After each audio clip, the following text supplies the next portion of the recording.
আসসালামু আলাইকুম সুপ্রিয় শিক্ষার্থীরা, সবাইকে স্বাগত জানাচ্ছি আমাদের আজকের ক্লাসে। আমার কথা শোনা যাচ্ছে কিনা এবং আমাকে দেখা যাচ্ছে কিনা একটু ঝটপট জানিয়ে দাও।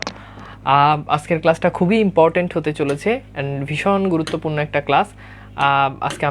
আজকের ক্লাস নিয়ে আমরা আলোচনা করব। তো এই ক্লাসটি আমাদের বেসিক্যালি আমরা একটা কবিতা, একটা গদ্য, ছোট ছোট আর কি, কবিতাটা মোটামুটি বড় আছে অ্যান্ড গদ্য যেটা রয়েছে এটা খুবই ছোট একটা গদ্য। এইটা নিয়ে আমরা আমাদের আজকের ক্লাসে আমরা একটু আলোচনা করব। ওকে, সো প্রথমেই আমরা যেটা নিয়ে আলোচনা করব সেটা হচ্ছে আমরা সোনার তরী কবিতাটা নিয়ে একটু আলোচনা করি, যে সোনার তরী কবিতাটি আসলে কি, বা সোনার তরী কবিতাটির ভিতরে কি রয়েছে, এই সব বিষয়াদি নিয়ে আমরা আজকে আলোচনা করব। ওকে, সো আচ্ছা, একজন বলছে ভাইয়া বাসায় কি আপনি পাঞ্জাবি পরে থাকেন? অলমোস্ট প্রায় সময় পাঞ্জাবি পরে থাকি, বাসায় এলে হয়তো ঘুমাতে গেলে, কারণ বাসাতে পাঞ্জাবি পরে থাকা মানে কি, আমার তো বাসাতে থাকলে আমার সবসময় অনলাইন ক্লাস থাকে। সো অনলাইন ক্লাস থাকলে আমি এই পাঞ্জাবি, যেমন এই যে তোমাদের ক্লাসটা শেষ করে 9টা আরেকটা ক্লাস, তো এর মাঝে তার পাঞ্জাবি খোলার টাইম নেই। সো বাসাতে থাকলে পাঞ্জাবি পড়তে না চাইলেও পাঞ্জাবি পরে থাকা লাগে, কারণ বাসাতে আমার সবসময় ক্লাস থাকে, অনলাইন ক্লাস থাকে। আর বাসার বাইরে তো অলওয়েজ পাঞ্জাবি। ঠিক আছে ভাই, বাংলা ফার্স্ট পেপারের নোট কি তুলবো? বাংলা ফার্স্ট পেপারের নোট তুমি তোমার মতো করে তুলবা, দেখবা যে আমাদের কবিতাগুলোর ব্যাখ্যা সুন্দর করে লাইন বাই লাইন, কবিতাগুলোর শব্দার্থ এইসব দিয়ে তুমি তোমার মতো করে নোট তৈরি করবা। ওকে, তো কথা না বাড়িয়ে তাহলে চলে যাচ্ছে আমাদের আজকের আলোচনায়। হ্যাঁ ভাই, এত কিছুর মাঝে নিজেকে কিভাবে সামলান? নিজেকেই তো নিজে সামলাতে হবে, অন্য কাউকে তো সামলাচ্ছি না। যে নিজেকে নিজেই সামলাতে পারে না সে অন্য কাউকে কিভাবে সামলাবে, তাই না? সো প্রথমত হচ্ছে নিজেকে নিজে সামলাতে হবে, নিজের উপর নিজের কনফিডেন্স থাকতে হবে যে আমি পারবো, আমাকে দিয়ে হবে। এই এই এই এই জিনিসটা ইম্পর্টেন্ট। ওকে, সো যাই হোক, একজন বলছে পাঞ্জাবি গিফট করেন। তোমরা চাইলে আমাকে একটা পাঞ্জাবি গিফট করতে পারো, আমি তোমার কেন পাঞ্জাবি গিফট করবো? সো আমার অনেক স্টুডেন্ট, বাংলাবাজ একের অনেক স্টুডেন্ট, অসংখ্য স্টুডেন্ট আমাকে পাঞ্জাবি গিফট করেছে। সো আই হোপ, আমি বিশ্বাস করি যে এই ব্যাচের পোলাপাইন পূর্বের বাংলাবাজ একের রেকর্ড ভেঙে দিয়ে তারা আমাকে প্রচুর পরিমাণে পাঞ্জাবি গিফট করবে। এত পরিমাণে পাঞ্জাবি গিফট করবে যে বাংলাবাজ ওয়ানের যে ছেলেমেয়েরা আছে ওরা দেখে মনে করে হিংসা করবে যে এটা কি হলো, এত এত গিফট করছে। বুঝতে পেরেছ? আর যাই হোক, আসো আমরা একটু আলোচনা করি সোনার তরী। তো সোনার তরী লিখেছেন রবীন্দ্রনাথ ঠাকুর। আমরা একটু দেখি এখানে যে সোনার তরী কবিতাটির মূল বিষয়বস্তু কি, সেই জিনিসটা একটু দেখি। যে সোনার তরী কবিতাটি একটি রূপক কবিতা, খুবই ইম্পর্টেন্ট। রূপক কবিতা, রূপক কবিতা মানে কি? মানে কবি ডিরেক্টলি কোনো জিনিসকে না বুঝিয়ে ইনডিরেক্টলি কোনো একটা জিনিসের ভাবকে, অন্য কোনো একটা ভাবকে বুঝাচ্ছেন, এটাকে বলা হয়, এটা হচ্ছে রূপক কবিতা। এখানে সোনার তরী বলতে আক্ষরিক অর্থ সোনা দ্বারা তৈরি এরকম কোনো নৌকাকে বোঝানো হয়েছে। মানে নর্মালি আমরা সোনার তরী বলতে আক্ষরিক অর্থে কি বুঝি, যে সোনা দ্বারা নৌকা সাধারণত কি দিয়ে তৈরি হয়, আমাদের স্টিল দিয়ে কিংবা কাঠ দিয়ে। কিন্তু সোনার তরী বলছে এমন একটা তরী, এমন একটা নৌকা, তরী মানে হচ্ছে নৌকা, এমন একটা নৌকা যেটা সোনা দিয়ে তৈরি। অন্যদিকে সোনা যেমন অনেক মূল্যবান, ঠিক তেমনি এই তরী বা নৌকাটিও মূল্যবান কিছুর সাথে তুলনা করা হয়েছে। অর্থাৎ বলা হচ্ছে যে সোনা যেমন খুবই মূল্যবান, এই নৌকাটা এমন মূল্যবান কিছুর সাথে তুলনা করা হয়েছে। তবে ভাবার্থ হচ্ছে সোনার তরী বলতে মহাকাল বা সময়কে বোঝানো হয়েছে। তাহলে এইখান থেকে পরীক্ষাতে এমসিকিউ আসছে যে সোনার তরী বলতে অ্যাকচুয়ালি কি জিনিসকে বোঝানো হয়েছে। সোনার তরী বলতে বোঝানো হয়েছে কি, মহাকাল বা সময়কে বোঝানো হয়েছে। ওকে, ঠিক আছে। আচ্ছা, এরপর দেখো এই কবিতায় সাধারণ অর্থ হচ্ছে একজন কৃষক অনেক কষ্ট করে ফসল উৎপাদন করেছেন, এখন সেই ফসল নিয়ে একটি নদীর তীরে মাঝির জন্য অপেক্ষা করছেন। মাঝি চলে আসলে কৃষক তার ফসলগুলো নৌকাতে উঠানোর পর নিজে যখন উঠতে চাইলেন তখন দেখলেন যে ওই নৌকাতে আর বিন্দু পরিমাণ জায়গা নেই। অর্থাৎ কবিতাটিতে আমরা দেখতে পাই একজন কৃষক, তিনি প্রচুর পরিমাণে তিনি ফসল উৎপাদন করেছেন। এখন এই ফসলগুলো নিয়ে তিনি যখন নদী যখন পার হবেন তখন তিনি একজন মাঝির অপেক্ষা করছেন, যে মাঝিগুলো এসে তার তরীতে তার সোনার ধানগুলো নিবে, তার উৎপাদিত ফসলগুলো নিবে। অ্যাকচুয়ালি এখানে ভাবার্থটা হচ্ছে কবি রবীন্দ্রনাথ ঠাকুর তিনি তার মৃত্যুর সময়, তার জীবনের শেষ মুহূর্তে এসে তিনি অনুভব করলেন যে আমি পৃথিবী থেকে যখন চলে যাব তখন এই যে আমার এত এত কাব্যগ্রন্থ, এত এত উপন্যাস, এত এত নাটক, এত এত ছোট গল্প, এগুলো কি আসলেই মানুষের ভিতরে, মানুষের মাঝে কি এগুলো সমাদৃত থাকবে? মানুষকে এগুলো আসলে আমাকে যেভাবে গ্রহণ করেছে, আমার সাহিত্যকর্মগুলো কি গ্রহণ করবে? কেউ কি এই সাহিত্যকর্মগুলোর আসলে দায়িত্ব নিবে? এই জন্য এখানে রবীন্দ্রনাথ ঠাকুর একজন মাঝিকে তিনি কল্পনা করেছেন, যে মাঝি এসে তার সোনার ফসলগুলো তার নৌকাতে নিবে। পরবর্তী দেখা যায় মাঝি এসে তার সোনার ফসলগুলো নৌকাতে নিল, কিন্তু মাঝি কবি যখন উঠবে তখন আর বিন্দু পরিমাণ জায়গা নেই। মানে তিনি এত পরিমাণ সাহিত্যকর্ম লিখেছেন যে এখানে সোনার ধান বলতে বোঝানো হচ্ছে কি, কবির যে ফসল, সোনার ধান বলতে বোঝানো হচ্ছে কি, আমাদের যে কবির যে সাহিত্যকর্ম, রূপকার্থ হচ্ছে কবির সাহিত্যকর্মকে বুঝিয়েছেন। এরপর আমরা একটু দেখি এরপর কি রয়েছে। এরপর আমরা একটু দেখতে পাই যে তবে এই সব ঘটনার ভাবার্থ হচ্ছে এখানে কৃষক হচ্ছে কবি রবীন্দ্রনাথ ঠাকুর, তাহলে কৃষককে কবি রবীন্দ্রনাথ ঠাকুর, এবং ফসল বলতে কবি সারা জীবন ধরে যে গল্প, কবিতা, উপন্যাস ইত্যাদি লিখেছেন তাকে বোঝানো হয়েছে। কবি জীবনের শেষ সময়ে এসে যখন বুঝতে পেরেছিলেন যে তার জীবনের সময় শেষ হয়ে যাচ্ছে, যে কোনো সময় তিনি পরপারে যেতে পারেন, তখন তিনি ভাবতে শুরু করলেন যে আমি তো চলে যাব, কিন্তু আমি এতদিন ধরে যে সাহিত্যকর্ম করেছি তা কি পরবর্তী প্রজন্মের কাছে বেঁচে থাকবে? আমার এই সাহিত্যকর্ম সময়ের সাথে সাথে হারিয়ে যাবে না তো? এজন্য এই কবিতায় কবিতার মনের আশা ব্যক্ত করেছেন যেন তার সাহিত্যকর্মগুলো যেন বেঁচে থাকে এবং তিনিও যেন মৃত্যুর পরেও পাঠকের মনে বেঁচে থাকতে পারেন। তার মানে মূল ভাবার্থটা কি, আমরা কি ক্লিয়ার? আমাকে একটু বলো তো, ভাবার্থটা কি আমরা কি ক্লিয়ার? এই কবিতার মূল বিষয়বস্তু আমরা কি ক্লিয়ার? বলো তো, মূল বিষয়বস্তু আমি কি তোমাদের কাছে বুঝাইতে পারছি? যদি বুঝাইতে পারি তাহলে এরপরে আমরা চলে যাব আমাদের যেই কবিতার বিশ্লেষণ, আমরা চলে যাব কবিতার বিশ্লেষণে, আমরা একটু চলে যাব। ওকে, সো আই হোপ ব্যাপারটা clear. Okay, so I hope ব্যাপারটা ক্লিয়ার। ওকে ওকে, ক্লিয়ার। ওকে, এরপর আমরা একটু দেখি এখানে, আমরা একটু দেখি, আচ্ছা এই এই জিনিসটা ইম্পর্টেন্ট যে কবিতার উৎস। সো কবিতার উৎস কি? কবিতার উৎস হচ্ছে এখানে সোনার তরী কবিতাটি সোনার তরী কাব্যগ্রন্থেরই অন্তর্গত। এখানে সোনার তরী হবে সোনার তরী কাব্যগ্রন্থের অন্তর্গত। তাহলে সোনার তরী কবিতাটি সোনার তরী কাব্যগ্রন্থের অন্তর্গত। সোনার তরী কবিতাটি সোনার তরী কাব্যগ্রন্থের অন্তর্গত, রাইট?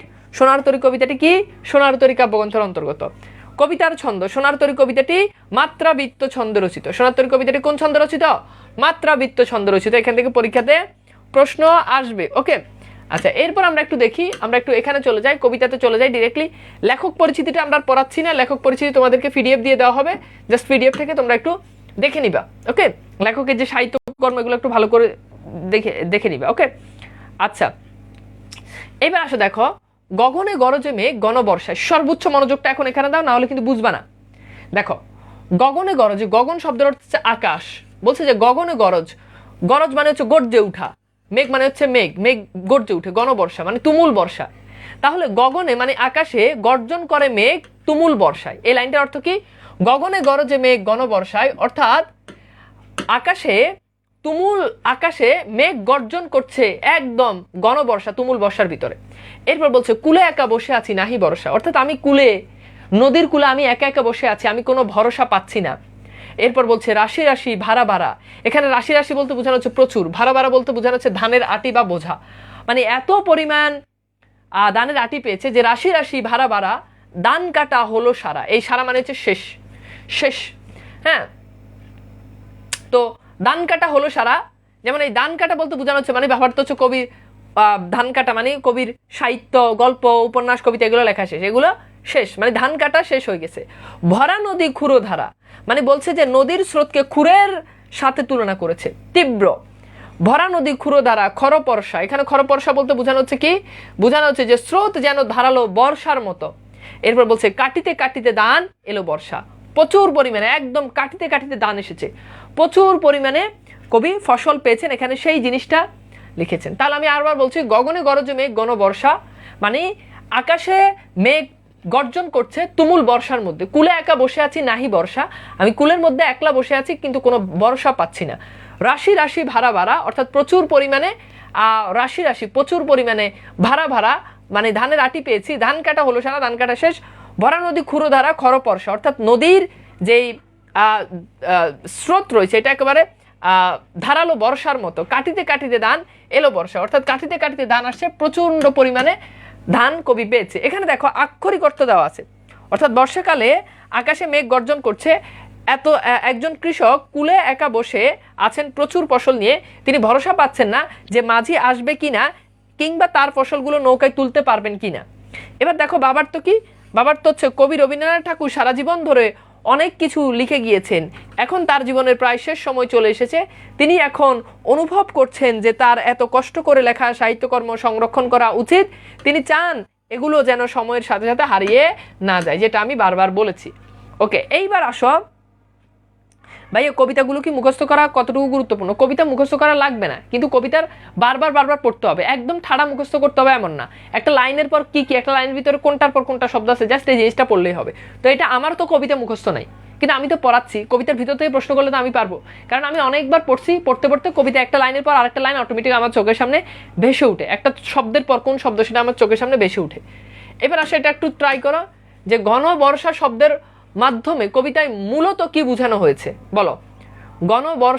গণবর্ষার মাধ্যমে কবিতায় মূলত কি বোঝানো হয়েছে? দ্রুত, গণবর্ষার মাধ্যমে কবিতায় মূলত কি বোঝানো হয়েছে, এই প্রশ্নটা সলভ করো।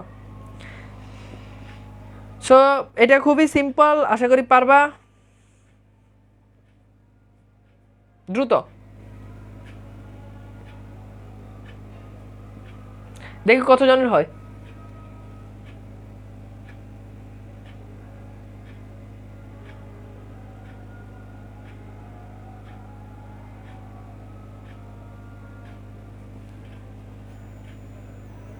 Good, very good. সেইটার উত্তর কি?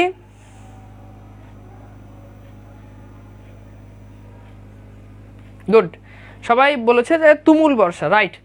আচ্ছা, সো এটা কি? তুমুল বর্ষা। আচ্ছা, এরপর দেখো, এরপর কবি বলছে একখানি ছোট ক্ষেত আমি একলা, অর্থাৎ এখানে ছোট ক্ষেত বলতে ভাবার তো বুঝাচ্ছে যে পৃথিবী, অর্থাৎ পৃথিবীতে কবি খুব নিঃসঙ্গ, খুবই একলা, ঠিক আছে। একখানি ছোট ক্ষেত আমি একলা, মানে একটা ছোট ক্ষেতের ভিতর আমি বসে আছি, আমি একলা। চারদিকে বাঁকা জল, এখানে বাঁকা জল বলতে বোঝানো হচ্ছে প্রতিকূল সময়, মানে যে সময়টা অনুকূলে নাই, খুবই খারাপ সময়। তো দেখো, চারিদিকে বাঁকা জল করেছে খেলা, পরপারে দেখি একা, অর্থাৎ কবি এই পাশে কবি দেখতেছেন নদীর ওই পাশে, আর ভাবার তো হচ্ছে এই জগৎটা বলতে বোঝানো হচ্ছে যে পরকাল, ও ওপার বলতে বোঝানো হচ্ছে কি? পরকাল। অর্থাৎ কবি দেখতেছে পরপারে দেখি একা, মানে ওই নদীর ওই পারে দেখতেছে, আঁকা দেখতেছে। কেমন দেখতেছে? আঁকা দেখতেছে। তরু ছায়া মসৃণ আঁকা, একেবারে গাছপালা যুক্ত, ঠিক আছে, একেবারে গাছপালা যুক্ত একটা জায়গা কবি দেখতেছে। গ্রামখানি মেঘে ঢাকা, গ্রামখানি কিসে ঢাকা ছিল? মেঘে ঢাকা, প্রভাত বেলা। এবং গ্রামের যে দৃশ্য কবি কল্পনা করেছেন সেটা সকালবেলা ছিল। এপারেতে ছোট ক্ষেত আমি একলা, অর্থাৎ এই পারে যিনি আছেন, হ্যাঁ এই পারেতে মানে ইহকালে যে আছেন, এপারেতে ছোট ক্ষেত আমি একলা, অর্থাৎ এই পারে একা আমি কি করছি? একলা আছি। এখানে দেখো ব্যাখ্যা দেওয়া আছে যে পৃথিবীতে সবাই একা আসে আর একাই চলে যায়, সময় দ্রুতগামিতা কবিকে চিন্তিত করে ফেলেছে। এই সময়ের অতল গহ্বরে তিনি এবং তার সাহিত্যকর্ম হারিয়ে যাবে কিনা তিনি ভাবছেন। হয়তো মৃত্যুর পরের জীবনটা গাছের ছায়া ও মেঘে ঢাকার মতো অনেক সুন্দর। তিনি নিজেকে এই পৃথিবীতে বা চিন্তার জগতে খুব একা মনে করছেন। ওকে, আচ্ছা, এরপর দেখো এটা একটু সলভ করো যে বাঁকা জল কোথায় খেলা করে, দেখে পারো কিনা। ভাই আক্ষরিক অর্থ ভাবার্থের মধ্যে পার্থক্য কি? যেমন সোনার তরী, আক্ষরিক অর্থ হচ্ছে নর্মালি যেটা বুঝায়, যেমন সোনার তরী আক্ষরিক অর্থ কি? নর্মালি কি বুঝায়? যে সোনা দ্বারা তৈরি এমন নৌকা। ভাবার্থ কি? যেটা মূল জিনিসটাকে না বুঝে একটা ভাবকে বুঝায়, যেমন সোনার তরী বলতে বোঝানো হচ্ছে লেখকের সাহিত্যকর্ম। শেষ, বুঝতে পারছো? ভাবার্থ মানে যেটা ভাবকে বুঝায়, আক্ষরিক অর্থ মানে যেটা নর্মালি যেটা বুঝায়। ওকে ওকে, সো গুড। তো বলা হচ্ছে যে পরপারে, এখানে দেখো ক্ষেতের একজন বলছে যে পরপারে জল কোথায় খেলা করে বলো তো? জল খেলা করে কোথায়? এই যে সবাই ভুলভাল উত্তর দিচ্ছে। ক্লাসে যদি কেউ যদি মনোযোগ দেয় তাহলে এটা ভুল করে। এখানে তো directly line by line common আসতেছে। দেখো এই যে এখানে খেয়াল করে দেখো, এই যে একখানি ছোট ক্ষেত আমি একলা, চারদিকে বাঁকা জল করেছে খেলা, তার মানে ছোট ক্ষেতের মধ্যে কি করছে? বাঁকা জল খেলা করছে, প্রতিকূল অবস্থা। তো দেখো তো এখানে কি বলছে যে ক্ষেতের চারদিকে, ঠিক আছে। সো এখানে ডি যেটা, এটা হচ্ছে রাইট অ্যান্সার। কিন্তু অনেকে এই প্রশ্নটা দেখছি ভুল করছে, সবাই ভি উত্তর দিচ্ছে। খরস্রোতা নদী কবিতাতে এখন পর্যন্ত কোথাও পাইছো? পাওই নাই। বাঁকা জল কোথায় খেলা করে? তো বাঁকা জল তো ভাই থাকবে খেতে, তার মানে ডি রাইট অ্যান্সার, ঠিক আছে। সো দেখো এই যে একজনে ভি উত্তর করতেছে, এরপর সবাই ভি, মানে ব্যাপারটা অনেকটা ওই যে খাস কাটা কুমিরের মতো হয়ে গেছে। এক ছেলে ওরা যখনই বলে যে তুমি কোনো জিনিসের উপর ইয়ে করো, মানে ওই ছেলেটারা যখনই কেউ বলবে, অর্থাৎ ওর পরীক্ষাতে যদি কয় যে ইয়ে লেখার জন্য, রচনা লেখার জন্য, ও যেই রচনাই বলুক ও ডিরেক্টলি খাস কাটা কুমিরের কাছে চলে যায়। মানে খাস কাটা কুমিরের কাছে কি, ওরা ধরো বলছে যে তুমি পাটের উপর রচনা লিখো, পাট। তো ওই কি করবো, ওই লিখবো যে পাট বাংলাদেশের প্রধান অর্থকারী ফসল, পাট খুবই গুরুত্বপূর্ণ, আমাদের বৈদেশিক মুদ্রা অর্জনে পাট আমাদেরকে খুবই সহায়তা করে। হ্যাঁ, তো এরপর লিখবো যে পাটকে বলা হয় বাংলাদেশের সোনালী আঁশ। এরপর লিখবো যে পাট কখনোই নদীর তীরে চাষ করা উচিত নয়, কারণ নদীতে কুমির থাকে আর কুমির পাট খেয়ে ফেলবে। এই যে শুরু হয়ে গেছে, খাস কাটা কুমিরের কাছে চলে আসছে। এরপর ওরা যদি কয় যে নদী নিয়ে কবিতা লিখো, তো ওই কী করবো, ওই লিখবো যে বাংলাদেশের পানির আবশ্যকতা খুবই গুরুত্বপূর্ণ, বাংলাদেশের 70% পানি, আর কৃষি তারপর যে ফসলের ক্ষেত্রে আমরা পানি পেয়ে থাকি নদী থেকে। এরপর বলবো মাঝে মধ্যে নদীতে কুমির বাস করে, সুতরাং সব নদী আমাদের জন্য ভালো নয়, কিছু কিছু নদী আমাদের জন্য খারাপ, এই নদীগুলোতে আমাদের যাওয়া উচিত নয়, কারণ কুমির আমাদেরকে খেয়ে ফেলবে। তো এই যে কাসকাটা কুমিরের মতো একজন লিখছে খ, এরপর বাকি সবাই খ খ খ খ। এগুলো হবে বলো তো? ওকে, আচ্ছা, এই হচ্ছে তোমাদের অবস্থা। তো যাই হোক, এটা কি হবে বলো? এটা হবে, আচ্ছা এরপর দেখো পরপারে গ্রামখানি কি রূপ, বলো, সলভ করো। ভাই নোটগুলো কি বন্দি পাঠশালার গ্রুপে পোস্ট করবে? হ্যাঁ, বন্দি পাঠশালার গ্রুপে পোস্ট করবে। হ্যাঁ,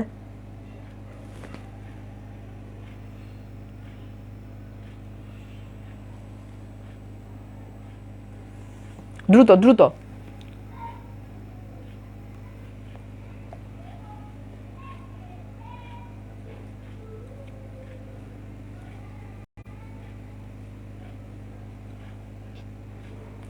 ওকে, সো পরপারের গ্রামখানি কিরূপ বলো? পরপারের গ্রামখানি হচ্ছে আঁকা ছবির মতো। ওই যে হ্যাঁ, আঁকা ছবির মতো, একদম ডিরেক্টলি দেখো লাইন থেকে আসছে। এই যে দেখো, এই যে পরপারে দেখি একা তরু ছায়া মৌসুমী আঁকা, গ্রামখানি মেঘে ডাকা। তাহলে গ্রামটা কেমন ছিল? আঁকা ছবির মতো ছিল। গুড, তার মানে এখানে ক হবে। আচ্ছা, এরপর দেখো, এরপর কবি কি বলছে? এরপর বলছে যে গান গেয়ে তরিবে কে আসে পারে, মানে গান গেয়ে তরিবে কে এদিকে আসতেছে, দেখে যেন মনে হয় চিনি উহারে, মানে যে মাঝিটা আসতেছে কবির মনে হচ্ছে যে কবি সেই মাঝিটাকে চিনে। আচ্ছা, এরপর দেখো ভরা পালে চলে যায়, মানে ভরা পাল বলতে বোঝানো হচ্ছে যে নৌকার অনুকূলে প্রচুর যে বাতাস, সে বাতাস ভরা পালে চলে যায়, কোনো দিকে নাহি চায়, মানে সে একেবারে কোনো দিকে আর চাচ্ছে না।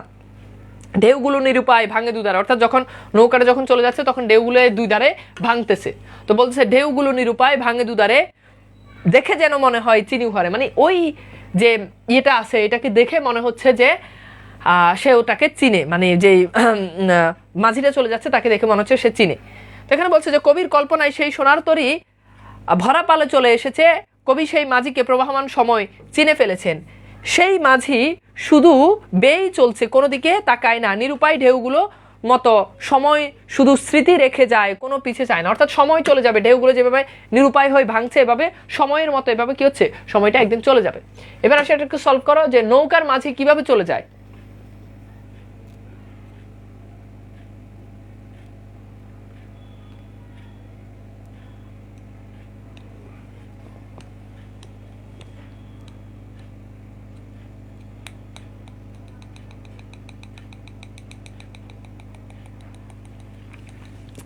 দ্রুত উত্তর করো, নৌকার মাঝি কিভাবে চলে যায়? ভরা পালে পালবিহীন নৌকায় দ্রুত গতিতে রিক্ত অবস্থায়।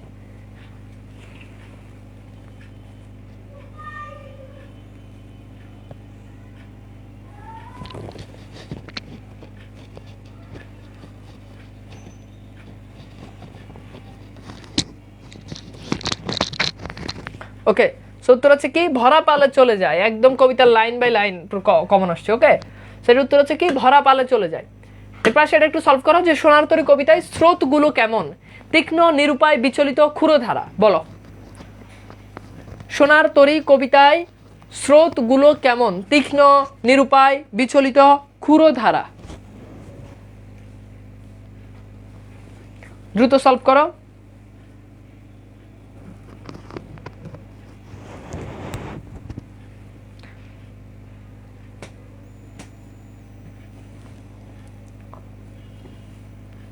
গুড, এটার উত্তর হচ্ছে কি যে সোনার তরী কবিতায় স্রোতগুলো কেমন, নিরুপায়, স্রোতগুলো নিরুপায় ভাঙে দুধারে, তার মানে কি হবে, নিরুপায় হবে। ওকে, নিরুপায়।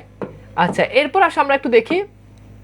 এরপর বলছে কবি বলছে যে ওগো তুমি কোথা যাও কোন বিদেশে, মানে তুমি কোথায় যাচ্ছ, কোন অপরিচিত জায়গায় তুমি চলে যাচ্ছ। বারেকে বিরাও, মানে একটিবার, বারেক শব্দ অর্থ হচ্ছে একটিবার, বারে কি বিরাও তরি কুলেতে এসে, অর্থাৎ একটি বার তুমি কি করো, তোমার তরি তোমার নৌকাটাকে তুমি কুলের মধ্যে বেরাও, যেও যেথা যেতে চাও, মানে তোমার যেখানে ইচ্ছা তুমি সেখানে চলে যেও, সমস্যা নাই, যারে খুশি তারা নাও, তুমি যাকে ইচ্ছা তাকে নাও, কোনো সমস্যা নাই, শুধু তুমি নিয়ে যাও, শুধু তুমি আমাকে একটি বার নিয়ে যাও, ক্ষণিক হেসে তুমি আমাকে একটু বার হেসে, অল্প একটু হেসে তুমি আমাকে নিয়ে যাও আমার সোনার ধান কুলেতে এসে, অর্থাৎ আমার এত সাহিত্যকর্মগুলো তোমার দায়িত্ব নাও। হ্যাঁ, তো এই জিনিসটাই হচ্ছে মূলত কবি এখানে বলে যে তুমি যা ইচ্ছে তা করো, যেখানে ইচ্ছে সেখানে যাও, তুমি আমাকে আমার সাহিত্যকর্মগুলো তুমি দায়িত্ব নাও, আমার ফসলগুলো তুমি উঠাও।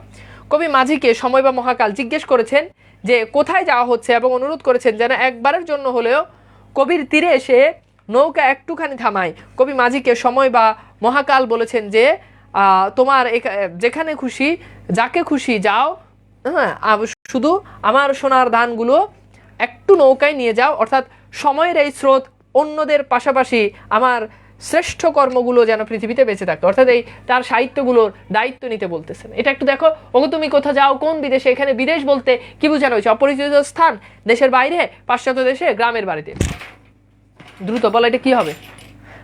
বাংলা ফার্স্ট পেপার নোট করবো কিভাবে, বাংলা ফার্স্ট পেপার নোট করবো কিভাবে, বারবার বলতেছি, কবিতার যে ব্যাখ্যাগুলো লিখবা, তারপর হচ্ছে কবিতার মূল ভাব প্রথমে লিখবা, কবিতার ব্যাখ্যাগুলো লিখবা, কবিতার শব্দার্থগুলো লিখবা, তারপর হচ্ছে যে কবিতার যে বিভিন্ন যে গুরুত্বপূর্ণ লাইনগুলো এগুলো লিখবা। ওকে, তারপর হচ্ছে কিছু এমসিকিউ প্রশ্ন দিবা, এইভাবে করে মানে চুম্বক অংশ যেগুলো এগুলো জাস্ট করবা। আচ্ছা, অপরিচিত স্থানে, তারপর হচ্ছে দেশের বাইরে, পাশ্চাত্য দেশে, গ্রামের বাড়িতে, সেইটার উত্তর কি বলেই দিয়েছি যখন পড়িয়েছি যে অপরিচিত স্থানে, মানে তুমি কোন অপরিচিত স্থানে যাচ্ছ, তুমি আমাকে একটু নিয়ে যাও, তার মানে এটা অপরিচিত স্থান হবে। বারেক শব্দের অর্থ কি, বারবার, পুনরায়, অনুমতিক্রমে, একবার, বলো, ক্লাসে পড়িয়েছি বলেছি। বারেক শব্দের অর্থ কি, দ্রুত।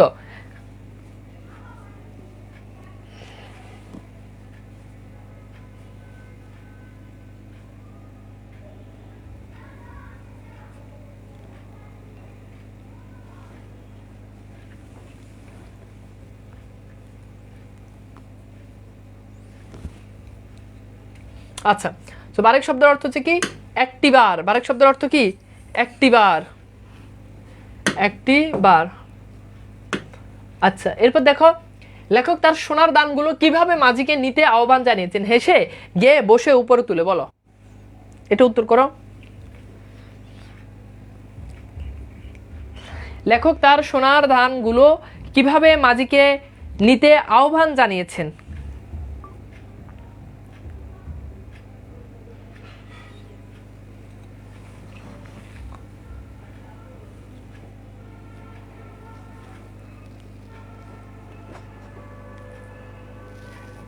গুড, কি হবে এটা বলো তো, এটা হবে কি কি হবে, ওই যে বলছে ক্ষণিক হেসে, তার মানে হেসে হবে। ওকে, ক্ষণিক হেসে। আচ্ছা, এরপর দেখো আমরা একটু দেখি, যত চাও তত লও তরণী পরে, মানে পরে বলতে এখানে যে উদ্যকমা লুপ পেয়েছে আর কি, উপরে হবে। যত চাও তত লও তরণী পরে, মানে যত ইচ্ছা তত তুমি, তরণী মানে হচ্ছে তুমি তোমার নৌকাতে নাও, যত ইচ্ছা তুমি তত তোমার নৌকাতে নাও। এরপর বলছে আর আছে, এরপর বলছে আর আছে, আর নেই দিয়েছি ভরে, অর্থাৎ আর আর আছে বলছে না, আর নাই, আর নাই দিয়েছি ভরে, একেবারে সবকিছু দিয়ে দিয়েছি। এতকাল নদী কূলে যাহা লয়ে চিনু ভুলে সকলে দিলাম তুলে থরে বিথরে, মানে এতদিন আমি যা কিছু অর্জন করেছি সবকিছু আমি থরে বিথরে, মানে সবকিছু আমি সাজিয়ে গুছিয়ে তোমার তরণীতে, তোমার নৌকাতে তুলে দিলাম। এখন আমারে লও করুণা করে, বলছে এবার আমার সবকিছু আমি তোমাকে সমর্পণ, তোমার কাছে দিয়ে দিলাম, এখন তুমি আমাকে একটু করুণা করে নাও।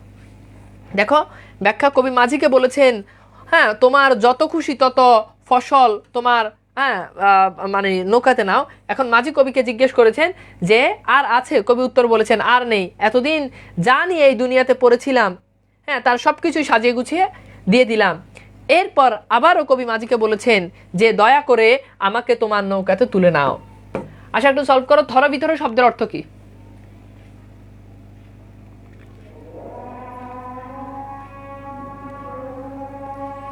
এটার উত্তর করো, আজান হচ্ছে, তোমরা দ্রুত এটার একটু উত্তর করো।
আচ্ছা, প্রতিদান কবিতার পিডিএফ দেওয়া হয়েছে, একটু গ্রুপে চেক করেও তাহলেই হবে, সব কিছুর পিডিএফ দেওয়া হয়েছে, সমস্যা নেই।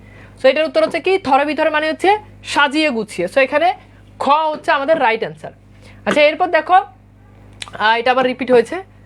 এরপর ওই মাঝি বলতেছে ঠাই নাই ছোট সে তরি, অর্থাৎ তাহলে সোনার তরি কবিতার যে তরির কথা বলা হয়েছে ওই তরিটা কেমন, ওই তরিটা হচ্ছে ছোট, খুবই ছোট। আমারই সোনার দানে গিয়েছে বলি, অর্থাৎ আমার সোনার সাহিত্যকর্মে এত পরিমাণ সাহিত্যকর্ম কবি লিখেছেন যে সব কিছুতে নৌকাটা ভরে গেছে। শ্রাবণ গগন গিরে ঘন মেঘ ঘুরে ফিরি শূন্য নদীর তীরে রহিনু পরি, অর্থাৎ এই শ্রাবণ মাসে বর্ষাকালের আকাশে কবি একেবারে শূন্য নদীর তীরে রহিনু পরি, একদম একা কবি পড়ে রয়েছেন। যাহা ছিল নিয়ে গেল সোনার তরি, কবির যত সাহিত্যকর্ম ছিল সবকিছু সোনার তরি বা ওই নৌকাটা নিয়ে গেল। অর্থাৎ মাঝি কবিকে বলল আমার এই ছোট নৌকাতে আর জায়গা নেই, সোনার ধানে মানে তার সাহিত্যকর্মে সবটুকু জায়গা ভরে গেছে। তারপর সেই মাঝি তার নৌকা নিয়ে চলে গেল, আর কৃষক তার ফসল নৌকায় ভাসিয়ে দিয়ে সেই নদীর তীরে একা পড়ে রইল। ওকে, সো এই হচ্ছে আমাদের মোটামুটি কবিতা। এবার আমরা একটু দেখি, আমরা কবিতার একটু সৃজনশীলগুলো একটু দেখি, তাহলে আমরা ভালো বুঝতে পারবো। যে আমি কিন্তু প্রত্যেকটা জিনিস তোমাদেরকে সৃজনশীলগুলো ধরাই দিচ্ছি, কি কি ধরনের পরীক্ষাতে প্রশ্ন আসতে পারে সেগুলো দেখাই দিচ্ছি। ওকে, আচ্ছা এখন দেখো রূপক কবিতায় ভাববস্তু দুটো দিক থাকে। একটি হলো আপাত দৃষ্টিতে ভাববস্তু। দেখো তোমরা ওই যে রূপক কবিতা মানে কি এটা অনেকেই বুঝো না, সেখানে খুব উদ্দীপকে খুব সুন্দর করে ব্যাখ্যা করা আছে যে রূপক কবিতার ভাববস্তু দুটি দিক থাকে।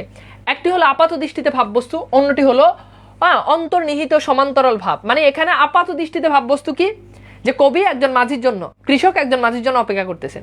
সোনার তরী মানে বুঝাচ্ছে নর্মাল অর্থ কি, যে সোনার নৌকা, কিন্তু ভাবার্থ কি, রূপকার্থ কি, সেটা হচ্ছে অন্তর্নিহিত ভাব। মানে সোনার তরী বলতে বোঝানো হচ্ছে লেখকের সাহিত্যকর্ম। রূপক কবিতার বাইরের অর্থ হচ্ছে বাচ্যার্থ, আর অন্তর্নিহিত অর্থ হলো নিহিতার্থ। তাহলে বাহিরে যে অর্থ থাকে, যেমন সোনার তরী, এটার নর্মাল অর্থ কি, সোনা দ্বারা তৈরি নৌকা, এটা হচ্ছে এটার বাচ্যার্থ। আর অন্তর্নিহিত অর্থ কি, অন্তর্নিহিত অর্থ হচ্ছে ওই যে সাহিত্যকর্ম লেখকের। এবং রূপক কবিতা হচ্ছে বাইরের রূপের আড়ালে ভেতরের রূপের আভাস দানকারী কবিতা। পাঞ্জেরি এ ধরনের একটি রূপক কবিতা। তাহলে পাঞ্জেরি এক ধরনের কি কবিতা, রূপক কবিতা। এইবার দেখো পরীক্ষাতে প্রশ্ন আসবে, সোনার তরী কবিতা উল্লেখিত মাঝি কিসের প্রতীক, মহাকাল বা সময়ের প্রতীক। শেষ। এরপর দেখো ঢেউগুলো নিরুপায় ভাঙে দুধারে ব্যাখ্যা করা, মানে এই লাইনটা তোমাকে ব্যাখ্যা করতে হবে। তো ঢেউগুলো যখন চলে যাচ্ছে তখন ঢেউগুলো দুধারে ভাঙতেছে, অর্থাৎ সময়ের প্রবাহমানতা বোঝাচ্ছে, সময় যেরকম চলে যায় ঢেউগুলো এভাবে কি হচ্ছে, চলে যাচ্ছে। এইটা তোমাকে 5 লাইনে এটাকে সুন্দর করে ব্যাখ্যা করে দিতে হবে। 2 মার্ক এটাতে, এই 1 মার্ক, এটাতে 1 মার্ক, আর এটা হচ্ছে জ্ঞানমূলক 1 মার্ক, অনুধাবনে 2 মার্ক।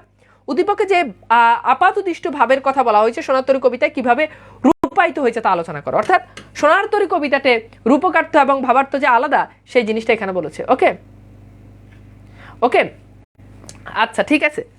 এরপর দেখেন এই যে দাঁড়ান একজন গাঁজা বিশেষজ্ঞকে আমরা পেয়েছি, আব্দুল ওয়াদুদ আবির বলেছেন আপনি, সে আরেকজনের রিপ্লাই দিয়েছে। কি রিপ্লাই দিয়েছে, বলেছে তা দিয়ে কি আপনি গাঁজা খাবেন, এত কিছু থাকতে বাবা আবির, তোমার গাঁজাই কেন তোমার মন চাইছে বলো তো, তুমি যে তাকে অন্য কিছুই বলতে পারতা, সিগারেটও বলতে পারতা, হিরোইনও বলতে পারতা, গাঁজাই কেন তোমার মাথার মধ্যে আসে ভাই, আমাকে একটু বলো তো ভাইয়া, বাবা বলো না, তোমার মাথার ভিতরে কি সবসময় গাঁজাই ঘুরে, তুমি ক্লাসের মতো একটা বাংলা ক্লাসের ভিতরে ঢুকে তুমি এখানে গাঁজা ঢুকানোর কি দরকার, আমাকে একটু বলো তো, বলো। দেখছো অতিরিক্ত গাঁজা বিশেষজ্ঞ হয়ে গেলে যা হয়, একটা সুশীল শব্দ কি ব্যবহার করা যায় না, কেন তোমাকে এখানে গাঁজাই ব্যবহার করতে হবে, আরেকজনকে তুমি গাঁজাখোর বলবা, এটা কোনো কিছু হইল? তো গালির ভিতরে আর বাকি রইল কি বলো। আমি যদি এখন যদি তোমার নাম দিয়ে দিই গাঁজা বাবা, তাহলে পোলাপাইন তো তোমাকে এই নামই ডাকবে। দেখা গেলো যে গ্রুপে তোমার নিকনেম দিয়ে দিছে এটা, তখন তুমি কি করবা বলো তো বাবা। এই জন্য আমি বলি আমার ক্লাসে ভাই এসব কিছু করো। হতে পারে যে সে তোমরা হাসার তো এখানে কিছু নাই, তোমরা তাকে ছোট করে দেখতে পারো না। হতে পারে আমাদের যেই ছেলেটা রয়েছে আবির, সে হতে পারে যে সে গাঁজার বিপক্ষে সে সবসময় প্রতিবাদ করে, এই জন্য তার মাথার ভিতরে সবসময় গাঁজা ঘুরে, গাঁজা, কারণ সে চায় দেশ থেকে গাঁজা উঠে যাক, গাঁজা মুক্ত বাংলাদেশ হোক, হতেই পারে। এই জন্য হয়তোবা সে ভুল বশতে, কারণ তার মাথার ভিতরে সবসময় গাঁজা ঘুরে বলতে সে চায় গাঁজার বিপক্ষে, গাঁজা যাতে দেশে না থাকে, এই জন্য সে সবসময় সংগ্রাম করে যায়। এই জন্য সে আরেকজনকে গাঁজাখোর বলেছে, যে তা দিয়ে কি আপনি গাঁজা খাবেন, সেই কথা বলেছেন। সে প্রচুর ভালো ছেলে, সে গাঁজার বিপক্ষে কাজ করতেছে, এই জন্য তার মাথাতে সবসময় গাঁজা থাকে, এই জন্য তার মুখ দিয়ে গাঁজা বের হয়ে গেছে। ওকে, সে যাই হোক, আসো আমরা একটু দেখি। আচ্ছা এরপর দেখো রূপক কবিতা হিসাবে সোনার তরী সার্থক কিনা, মানে সোনার তরী কবিতাতে রূপকার্থটা তোমাকে বিশ্লেষণ করতে হবে, আসলে কি এটা সার্থক কিনা। ঠিক আছে, তো এইবার আমরা এই ব্যাপারটাতে মোটামুটি আমাদের আই হোপ ব্যাপারটা ক্লিয়ার। ওকে, আচ্ছা এইবার আসো, আচ্ছা আমাদের আবিরের মতো অনেক গাঁজা বিশেষজ্ঞ দেখতেছে আমাদের কমেন্ট করতেছে যে অনেকে গাঁজা নিয়ে অনেক কথা লিখতেছে, গাঁজা কোন গাছে হয়, গাঁজা কোন অঞ্চলে পাওয়া যায়, মানে আর কিছু পারুক না পারুক এই গাঁজা রিলেটেড তথ্য তাদের সবার খুব ভালো জানা আছে। ওকে, যাই হোক এভাবে আমাদের সৃজনশীলগুলো পরীক্ষাতে আসবে। ওকে, সো এইবার আসো আমরা একটু আলোচনা করি আমাদের যেই মানব কল্যাণ যে কবিতাটা রয়েছে। আমাকে একটু বলো তো সোনারতরী কবিতাটা কি তোমরা কি বুঝতে পেরেছো কিনা, জটপট একটু বলো যে সোনারতরী কবিতাটাই তোমাদের কাছে ক্লিয়ার কিনা। দ্রুত, সময় খুবই কম, দ্রুত বলো যে সোনারতরী কবিতাটা ক্লিয়ার কিনা, সোনারতরী কবিতাটা বুঝতে পেরেছো কিনা, সৃজনশীল এলে পারা যাবে কিনা, এমসিকিউ এলে পারা যাবে কিনা, দ্রুত বলো প্লিজ এভরিওয়ান, এভরিওয়ান দ্রুত।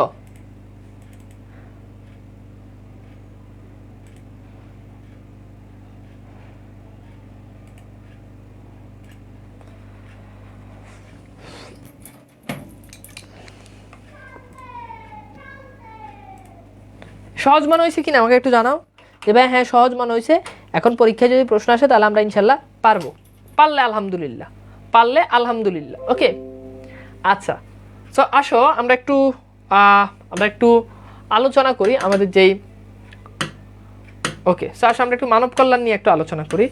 মানব কল্যাণ খাতায় লিখো,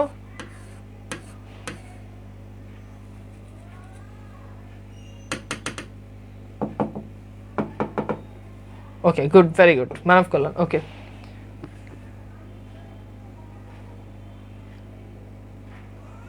ওকে ঠিক আছে,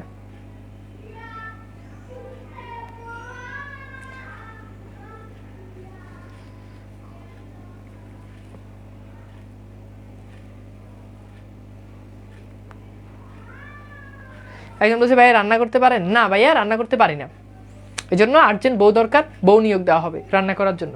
আমি কি করতে পারি না পারি, আমি কি এর কাছে বিয়ের ইন্টারভিউ দিতে যাচ্ছি? হ্যাঁ আমি রান্না পারতে পারি কিনা, হ্যাঁ আমার এটা জিজ্ঞেস দিচ্ছে, এটা কোনো কথা হলো?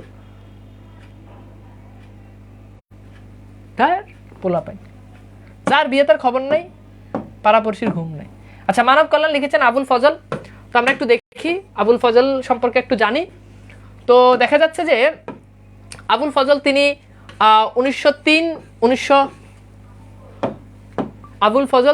1903 সালের 1 জানুয়ারি চট্টগ্রামে তিনি জন্মগ্রহণ করেন। তিনি প্রাইমারি পড়ার পর চট্টগ্রাম শহরে প্রাইমারি স্কুলে ভর্তি হন। পরে 1913-14 সালে চট্টগ্রাম সরকারি মাদ্রাসায় 2য় শ্রেণীতে ভর্তি হন। 1923 সালে ম্যাট্রিক এবং 1925 সালে ইন্টারমিডিয়েট পাশ করেন। তিনি 1928 সালে ঢাকা বিশ্ববিদ্যালয় থেকে বিএ ডিগ্রি লাভ করেন। 1940 সালে কলকাতা বিশ্ববিদ্যালয় থেকে বাংলা ভাষা ও সাহিত্যে এমএ ডিগ্রি লাভ করেন। তো এই ছিল আমাদের মোটামুটি যে পড়াশোনা, লেখক পরিচিতি, আবুল ফজলের যে লেখক পরিচিতি সেটা আমরা বুঝলাম। ওকে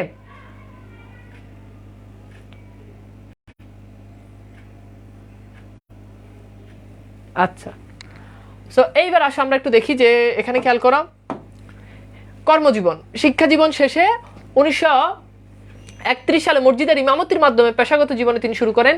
চট্টগ্রাম কলেজিয়েট স্কুল, চট্টগ্রাম সরকারি মাদ্রাসা এবং চট্টগ্রাম কলেজে কাজেম আলী বেসরকারি হাই স্কুলে চাকরি করেন। 1933 সালে তিনি খুলনা জেলা স্কুলে 2য় পণ্ডিত হিসাবে স্থায়ীভাবে যোগ দেন। 1937 সালে চট্টগ্রাম কলেজিয়েট স্কুলে সহকারী ইংরেজি শিক্ষক হিসাবে যোগদান করেন। 1941 সালে তিনি পশ্চিমবঙ্গের কৃষ্ণনগর কলেজে বাংলা বিষয়ের লেকচারার পদে যোগদান করেন।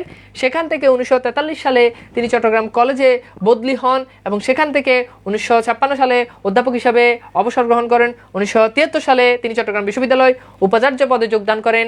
1975 সালে নভেম্বর থেকে 1977 সালের 23 জুন পর্যন্ত তিনি বাংলাদেশ সরকারের উপদেষ্টা পরিষদের সদস্য হিসাবে শিক্ষা ও সংস্কৃতি মন্ত্রণালয়ের দায়িত্ব পালন করেন। এইখানে কোনো জিনিস ইম্পর্টেন্ট না, এতক্ষণ ধরে জাস্ট আমি রচনা পড়লাম, তোমাকে যে জিনিসটা মনে রাখতে হবে সেটা হচ্ছে তিনি বাংলাদেশ সরকারের শিক্ষা ও সংস্কৃতি মন্ত্রণালয়ের দায়িত্ব পালন করেন। পরীক্ষাতে প্রশ্ন আসবে কে বাংলাদেশ সরকারের শিক্ষা ও সংস্কৃতি বিষয়ক মন্ত্রণালয়ের দায়িত্বে ছিলেন। ঠিক আছে, এই সব কমেন্ট কাউকে যদি করতে দেখি 23 ব্যাচের কারা আসো, অমুক জেলার কারা আসো, তমুক জেলার কারা আসো, তাহলে ওরা কিন্তু ব্যান করে দেব। অমুক কলেজের কে আসো, ঠিক আছে, ব্যান করে দিব সোজা। আচ্ছা এইবার আসো আমরা একটু দেখি এই জিনিসটা হচ্ছে আমাদের জন্য ইম্পর্টেন্ট, তার যে সাহিত্য সাধনা। দেখো মানব কল্যাণ, আবুল ফজল কথাশিল্পী হিসাবে পরিচিত অর্জন করলেও তিনি ছিলেন মূলত চিন্তাশীল প্রাবন্ধিক। পরীক্ষাতে প্রশ্ন আসবে চিন্তাশীল প্রাবন্ধিক কাকে বলা হয়? উত্তর হচ্ছে আবুল ফজলকে বলা হয় কি চিন্তাশীল প্রাবন্ধিক। দেশপ্রেম, দায়িক চিন্তা, চেতনা, সত্যনিষ্ঠা, মানবতা ও কল্যাণবোধ ছিল তার সাহিত্যকর্মের প্রতিপাদ্য বিষয়। তার প্রবন্ধে সাহিত্য সংস্কৃতি একটা সমাজ রাষ্ট্র সম্পর্কে গভীর ও স্বচ্ছ দৃষ্টির পরিচয় বিধৃত। আধুনিক অসাম্প্রদায়িক জীবনবোধ, তারপর হচ্ছে স্বদেশ মানবতা ও শুভবোধ তার সাহিত্যকর্মের মূল প্রতিপাদ্য বিষয়। আবুল ফজলের লেখা উপন্যাস, ছোট গল্প, নাটক, মাতৃকথা, ধর্ম, ভ্রমণ কাহিনী ইত্যাদি বহু বিষয়ে তিনি রচনা করেছেন। উল্লেখযোগ্যগুলোর ভিতর রয়েছে তার উপন্যাস রয়েছে রাঙা প্রভাত। ওকে, উপন্যাসের ভিতরে কি রয়েছে বলতো? রাঙা প্রভাত। আচ্ছা, উপন্যাসের ভিতরে কি রয়েছে? রাঙা প্রভাত। এরপর দেখো গল্প গ্রন্থগুলোর ভিতরে রয়েছে মাটির পৃথিবী, মৃতের আত্মহত্যা, তারপর দেখো প্রবন্ধ সাহিত্য সংস্কৃতি সাধনা, এরপর রয়েছে সাহিত্য সংস্কৃতি ও জীবন, সমাজ সাহিত্য ও রাষ্ট্র। দেখো সবগুলোতে সাহিত্য আছে, এই যে সাহিত্য, হ্যাঁ। তারপর রয়েছে মানবতন্ত্র, এটা খুবই ইম্পর্টেন্ট। 21 মানে মাথা নত না করা, এটাও খুবই ইম্পর্টেন্ট। তারপর হচ্ছে নিম্নলিপি, হ্যাঁ। তারপর হচ্ছে রেখাচিত্র, দুর্দিনের দিনলিপি, ঠিক আছে। সো এগুলো হচ্ছে তার সাহিত্যকর্ম। এই সাহিত্যকর্মের এই জায়গাটা তোমাদেরকে ভালো করে পড়তে হবে, পিডিএফ থেকে ভালো করে একটু পড়ে নিবা। আচ্ছা, এইবার দেখো মানব কল্যাণ আবুল ফজলের মানব তন্ত্র গ্রন্থে সংকলিত হয়েছে। সো খুবই গুরুত্বপূর্ণ, মানব কল্যাণ কোন গ্রন্থে সংকলিত হয়েছে? উত্তর হচ্ছে মানবতন্ত্র। কোনটা? মানবতন্ত্র। ওকে, আচ্ছা এবার দেখো মানব কল্যাণ প্রবন্ধটিও 1972 খ্রিস্টাব্দে রচিত। এটি প্রথম রচনার বক্তব্য বিষয় মানব কল্যাণ। প্রবন্ধের লেখক জগতের মানব কল্যাণ সাধনের উপায় সম্পর্কে আলোচনা করেছেন। তিনি এতে মানব কল্যাণ ধারণাটির তাৎপর্য বিচার সচেষ্ট হয়েছেন। মানব কল্যাণের উৎস মানুষের মর্যাদাবোধ ও মানবিক চেতনা বিকাশের মধ্যে নিহিত। মানব কল্যাণ প্রাথমিক সোপান হচ্ছে মানুষের মানবিক বৃত্তি বিকাশের ক্ষেত্র রচনা। এবার আসো এই প্রশ্নগুলো আমরা একটু সলভ করি। এটা একটু সলভ করো। মানব কল্যাণ প্রবন্ধটি লেখকের কোন গ্রন্থ থেকে নেওয়া হয়েছে? দ্রুত। আজে বাজে যারা কমেন্ট করে, আজে বাজে কমেন্ট বলতে বোঝাচ্ছে অনর্থক কমেন্ট যারা করে, তাদেরকে আমি কিন্তু সোজা ক্লাস থেকে ব্যান করে দিব, একদম সোজা ক্লাস থেকে ব্যান করে দিব,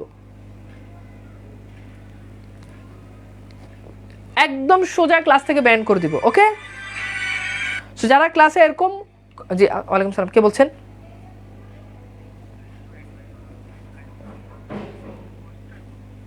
জি, টাকা পাঠিয়ে আমাদেরকে একটু নক দিন, টাকা পাঠিয়ে নক দিন। জি, এই নাম্বারে, যে নাম্বারে কল করছেন না, এই নাম্বারে বিকাশ আছে, শুধু বিকাশ।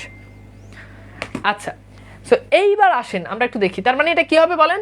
মানবতন্ত্র। এই যে একটু আগে পড়ছি যে এটা মানবতন্ত্র যে ইয়েটা রয়েছে এইটা থেকে সংকলন করা হয়েছে। এইবার আসো আমরা একটু দেখি, আমরা মূল যে আলোচনায়, সেই মূল আলোচনায় চলে যাই। মূল আলোচনায় চলে যাচ্ছি, এই মূল আলোচনায় চলে যাচ্ছি এভরিওয়ান। আচ্ছা, সো এখানে খেয়াল করো, আমরা চলে যাচ্ছি মূল পাঠ। ওকে, সো মূল পাঠ। এখানে লেখক বলছেন যে মানব কল্যাণ এই শিরোনামটি আমার দেওয়া নয়, আমাদের প্রচলিত ধারণা আর চলতি কথায় মানব কল্যাণ কথাটি অনেকখানি সস্তা আর মামুলি অর্থে ব্যবহৃত হয়ে থাকে। তাহলে মানব কল্যাণ কথাটি আমাদের সমাজে সস্তা আর মামুলি অর্থে কি হয়ে থাকে? ব্যবহার হয়ে থাকে, ঠিক আছে। একজন বলছে ভাই কয়টা ক্লাসে কোর্স শেষ হবে? তুমি কোর্স দেখে ভর্তি হও নাই, তার মানে তুমি কোর্স দেখে ভর্তি হও নাই। আমাদের সবকিছু লেখা ছিল, কয়টা ক্লাস হবে, কি কি দেওয়া থাকবে কোর্সে। এই প্রশ্নটা বারবার করার মানে কি?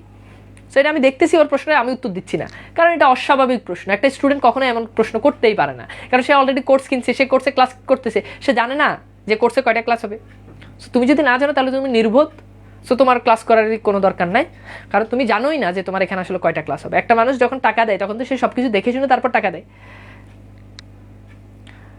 ভাই আমাদের কি সহপাঠ করাবেন? অবশ্যই সহপাঠ করাবো। ওকে ওকে, সব কিছু হবে, বাংলা প্রথম পত্র, দ্বিতীয় পত্র, সব কিছু হয়ে যাবে। ওকে, সো এই যে বারবার উল্টাপাল্টা ক্লাসের বাইরে, টপিকের বাইরে প্রশ্ন করো, প্রশ্ন করলে ওকে, প্রশ্ন করলে সেটা টাইম নষ্ট হয়। ওকে, আচ্ছা এইবার আসো ভাই, দেখেন না কেন? মাজেদা বেগম, মাজেদা বেগম কি বলছো? প্রশ্ন করো, দেখতেছি তো। সো আসো আমরা একটু দেখি। সো বলছে যে মানব কল্যাণ শব্দটি এখন অনেকখানি সস্তা, মানে সস্তা আর মামুলি। মামুলি মানে কি?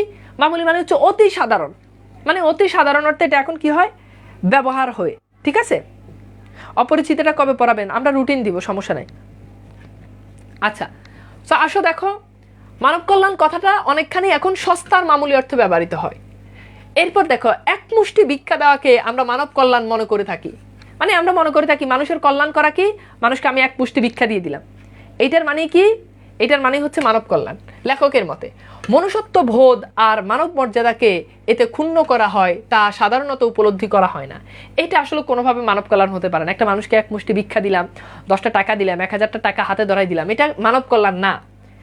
এরপর লেখক বলছেন যে ইসলামের নবী বলেছেন উপরের হাতের চেয়ে নিচের হাত শ্রেষ্ঠ। উপরের হাত মানে কি? ধরো তুমি কাউকে টাকা দিবা, এখন এটা হচ্ছে উপরের হাত, তুমি দিচ্ছ আর কেউ তোমার টাকা নিচ্ছে। এখন যে দিচ্ছে, লেখক বলছে যে উপরের হাতের থেকে, বলছে যে উপরের হাতের থেকে নিচের হাত শ্রেষ্ঠ। মানে উপরের হাত সবসময় নিচের হাতের থেকে শ্রেষ্ঠ। নিচের হাত মানে কি? মানে যে নেয়, এই যে নিচ্ছে। আর উপরের হাত মানে কি? যে দেয়। তার মানে দাতা শ্রেষ্ঠ। যে নেয় সে কখনো শ্রেষ্ঠ না, যে দান করে সে শ্রেষ্ঠ, যে দান নেয় সে না। এটা ইসলামের নবী বলেছেন। এরপর বলছে নিচের হাত মানে যে মানুষ হাত পেতে গ্রহণ করে, উপরের হাত মানে যে দাতা, মানে যে দান করে। যে হাত তুলে উপর থেকে অনুগ্রহ বর্ষণ করে, দান বা ভিক্ষা গ্রহণকারীর দীনতা তার সর্ব অবয়বে কিভাবে প্রতিফলিত হয় তার বিভৎস দৃশ্য কার না নজরে পড়ে। এইবার আসো আমরা একটু দেখি, এটা একটু সলভ করি। এক মুষ্টি ভিক্ষা দেওয়াকে আমরা মানব কল্যাণ মনে করি কেন? উপলব্ধিহীনতার কারণে, মানসিক বিকারগ্রস্ততার কারণে, যথার্থ উপলব্ধির কারণে, তারপর হচ্ছে মানব হিতৈষী মনোভাবের কারণে। বলো এটা কি হবে?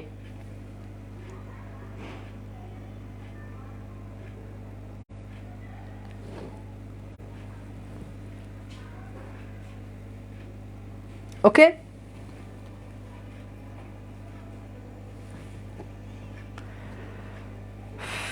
দ্রুত। হ্যাঁ, গুড।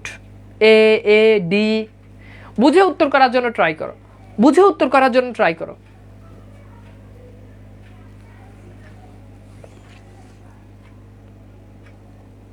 ভাই কবিতাগুলো লাস্টে এক কথায় বলে দিবেন। কবিতাগুলো লাস্টে এক কথায় বলে দিবেন মানে কি? এই যে মাজেদা কি প্রশ্ন করছে, আমি তো তোমার প্রশ্নই বুঝি নাই। তোমার প্রশ্ন না বুঝলে কেমন উত্তর দিব বলো? এটা কি হলো? মানে কবিতাগুলো লাস্টে এক কথায় বলে দিবেন মানে কি?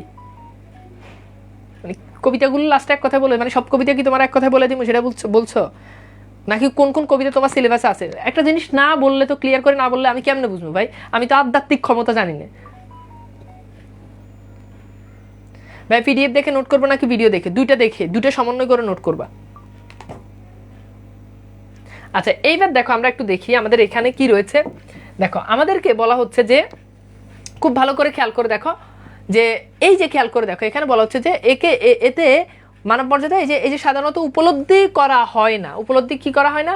এতে সাধারণত আমরা উপলব্ধি করা হয় না। তার মানে আমাদের উপলব্ধিহীনতার কারণে মূলত আমরা এটাকে মানব কল্যাণ মনে করি। সো এখানে রাইট অ্যান্সার কি হবে? রাইট অ্যান্সার হবে ক। রাইট অ্যান্সার কি হবে? রাইট অ্যান্সার হবে ক। আচ্ছা আচ্ছা, ওকে।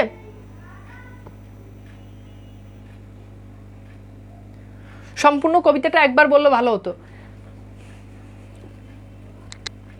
তোমরা কি প্রথম থেকে ক্লাসটা করছো? এই যে এই কমেন্টটা করছে, প্রথমে কবিতার ভাবার্থ বুঝাই নাই?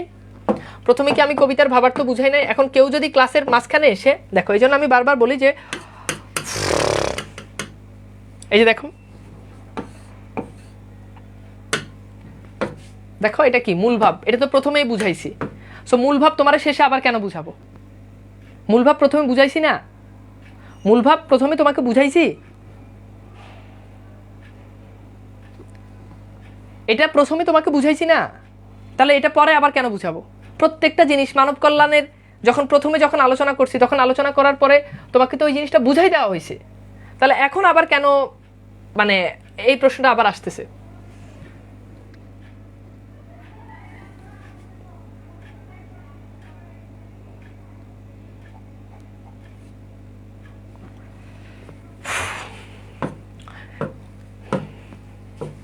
কিছু কিছু অথর্ব পোলাপেন আছে, অথর্ব পোলাপেন মানে কোর্সে ভর্তি হয় পড়াশোনা করার জন্য না, ডিস্টার্ব করার জন্য। বারবার বলি যে এখন কোনো একটা স্টুডেন্ট সে ক্লাসে 15 মিনিট দেরি করে আসলে, 15 মিনিট মিস করলে 15 মিনিটের ভিতরে ক্লাসে অনেকগুলো কথা আছে। আজকের ক্লাসটা কিসের উপর হবে, ক্লাসের মূল বিষয় কি, এগুলো তো প্রথম দিকে আলোচনা করা হয়। এখন কেউ যদি ক্লাসের মাঝখানে এসে যদি এই কমেন্টগুলো করে তাহলে কেমন দেখায়?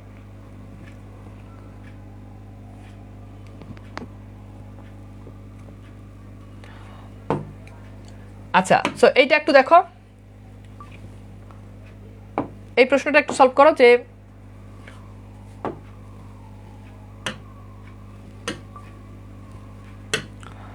যে উপরের হাত সবসময় নিচের হাতের থেকে শ্রেষ্ঠ, কথাটি কে বলেছিলেন?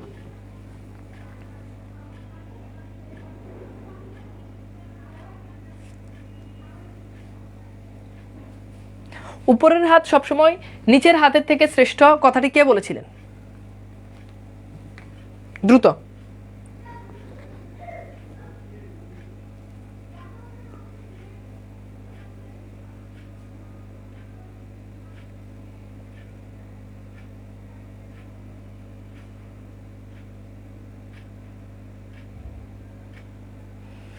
গুড, এটার উত্তর হচ্ছে কি? এটার উত্তর হচ্ছে ইসলামের নবী বলেছিলেন। ওকে, যেটা আমরা একেবারেই সরাসরি পাই। আচ্ছা, এরপর দেখো, আমরা একটু দেখি। এরপর বলছে যে মনুষ্যত্ব আর মানব মর্যাদার দিক থেকে অনুগ্রহকারী আর অনুগ্রহীতের মধ্যে আকাশ পাতাল তফাৎ। মানে তুমি কারো উপর অনুগ্রহ করেছো, দয়া করেছো, আর কেউ তোমার দয়া নিয়েছে। দয়াকারী এবং দয়া যে গ্রহণ করেছে, দুজনের ভিতরে আকাশ পাতাল পার্থক্য। এক ব্যক্তির বেলায় যেমন সত্য, একথা ব্যক্তির বেলায় যেমন সত্য, তেমনি দেশ আর রাষ্ট্রের বেলায় বরং অধিকতর সত্য। মানে রাষ্ট্রের বেলায় কিভাবে অধিকতর সত্য? যেমন আমরা বাংলাদেশ, কিন্তু আমরা মাঝে মধ্যে দেখা, যদি অন্য দেশের সহায়তা নিই, অন্য দেশের কাছে অন্য দেশের যদি অনুগ্রহ নিয়ে থাকি, তাহলে এটা দেশের ক্ষেত্রেও সত্য যে আমরা কি করছি, দেশের ক্ষেত্রেও এটা সত্য যে আমরা কি করছি, আমাদের দুজনের ভিতরে, মানে ধরো বাংলাদেশ ভারতের কাছ থেকে কোনো জিনিসের জন্য অনুগ্রহ চাইছে, তাহলে বাংলাদেশ আর ভারতের ভিতরে আকাশ পাতাল পার্থক্য, তফাৎ রয়ে যায়। কারণ রাষ্ট্র জাতির যৌথ জীবন আর যৌথ চেতনারই প্রতীক। এখান থেকে পরীক্ষাতে প্রশ্ন আসে, রাষ্ট্র হচ্ছে জাতির যৌথ জীবন আর যৌথ চেতনারই প্রতীক। তাহলে জাতির যৌথ চেতনার প্রতীক কি? উত্তর হচ্ছে রাষ্ট্র।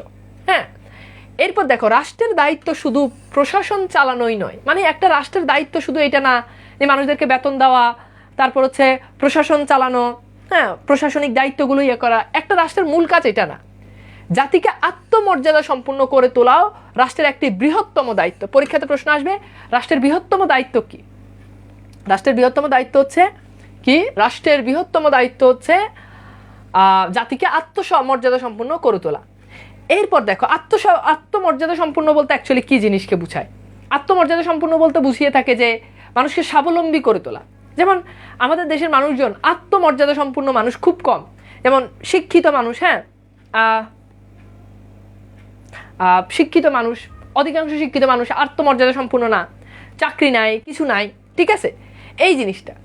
এরপর বলছে যে রাষ্ট্র হাত পাতা আর চাটুকারিতাকে দেয় প্রশ্রয়, সে রাষ্ট্র কিছুতেই আত্মমর্যাদা সম্পূর্ণ নাগরিক সৃষ্টি করতে পারে না। অর্থাৎ রাষ্ট্র যদি এমন হয় যে হাত পাতা, চাটুকারিতা, এই জিনিসগুলোকে যদি প্রশ্রয় দেয়, কারো কাছে হাত পাতা, এটা মানুষ কখনো স্বাবলম্বী হতে পারে না। হাত পাতা, যেমন তুমি কারো কাছে তুমি ভিক্ষা চাইলে, ভিক্ষা কিন্তু ইসলামে কিন্তু জায়েজ, মানে এটা তুমি গুনার কোনো কাজ করতেছো না, কিন্তু ইসলামে হালালের ভিতরে সবচাইতে নিম্ন স্তরের হালাল যেটা, সেটা হচ্ছে এইটা। ওকে, এরপর দেখো, তাই মানব কল্যাণ অর্থে আমি দয়া বা করুণার বশবর্তী হয়ে দান খয়রাত করাকে মনে করি না। লেখক বলেছেন যে মানব কল্যাণ বলতে আমি শুধু দয়া আর করুণা, এই জিনিসটাকে আমি মানব কল্যাণ মনে করি না। এরপর লেখক বলছে মনুষ্যত্বের অবমাননা যে ক্রিয়াকর্মের অবশ্যম্ভাবী পরিণতি, তাকে কিছুতেই মানব কল্যাণ নামে অভিহিত করা যায় না। এরপর দেখো, মানব কল্যাণের উৎস মানুষের মর্যাদাবোধ বৃদ্ধি আর মানবিক চেতনা বিকাশের মধ্যে নিহিত। তাহলে মানব কল্যাণের উৎসটা কি? মানব কল্যাণের উৎস হচ্ছে মানুষের মর্যাদাবোধ বৃদ্ধি আর মানবিক চেতনার বিকাশের মধ্যেই নিহিত। একদিন এক ব্যক্তি ইসলামের নবীর কাছে ভিক্ষা চাইতে এসেছিলেন, মানে মোহাম্মদ সাল্লাল্লাহু আলাইহি সাল্লামের কাছে একদিন এক ব্যক্তি ভিক্ষা চাইতে এসেছিলেন। আমরা একটু দেখি তারপর কি হলো। তারপর যাওয়ার আগে এই প্রশ্ন আমরা একটু সলভ করি। অনুগ্রহকারীর আর অনুগ্রহীতের মধ্যে তফাৎ কেমন? বিস্তর, আকাশ পাতাল, অনেক ব্যবধান, বিস্তর তফাৎ। বলো কি হবে? চাটুকারিতা মানে কি? চাটুকারিতা মানে হচ্ছে খাঁটি বাংলায় বললে, ধরো কেউ একজন কোনো একটা খারাপ কাজ করছে, খারাপ কাজ করার পর তুমি তার তেল মারতেছো, ভাই ঠিক আছে, আপনি ঠিক, সে ভুল, চাটুকারিতা, আপনিই ঠিক ভাই, এইটা হচ্ছে চাটুকারিতা। ওকে, আসো একটু একটু এটার একটু উত্তর করো। দেখো একদম ডিরেক্টলি প্রবন্ধ থেকে হুবহু কমন চলে আসছে।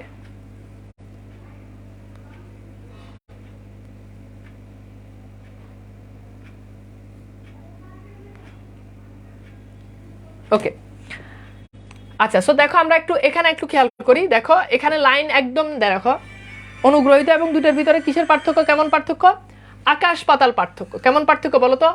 আকাশ পাতাল পার্থক্য, রাইট? সো আকাশ পাতাল পার্থক্য। ওকে, সো এখানে রাইট অ্যান্সার কি হবে বলো তো? রাইট অ্যান্সার হবে আকাশ পাতাল তফাৎ। কেমন তফাৎ?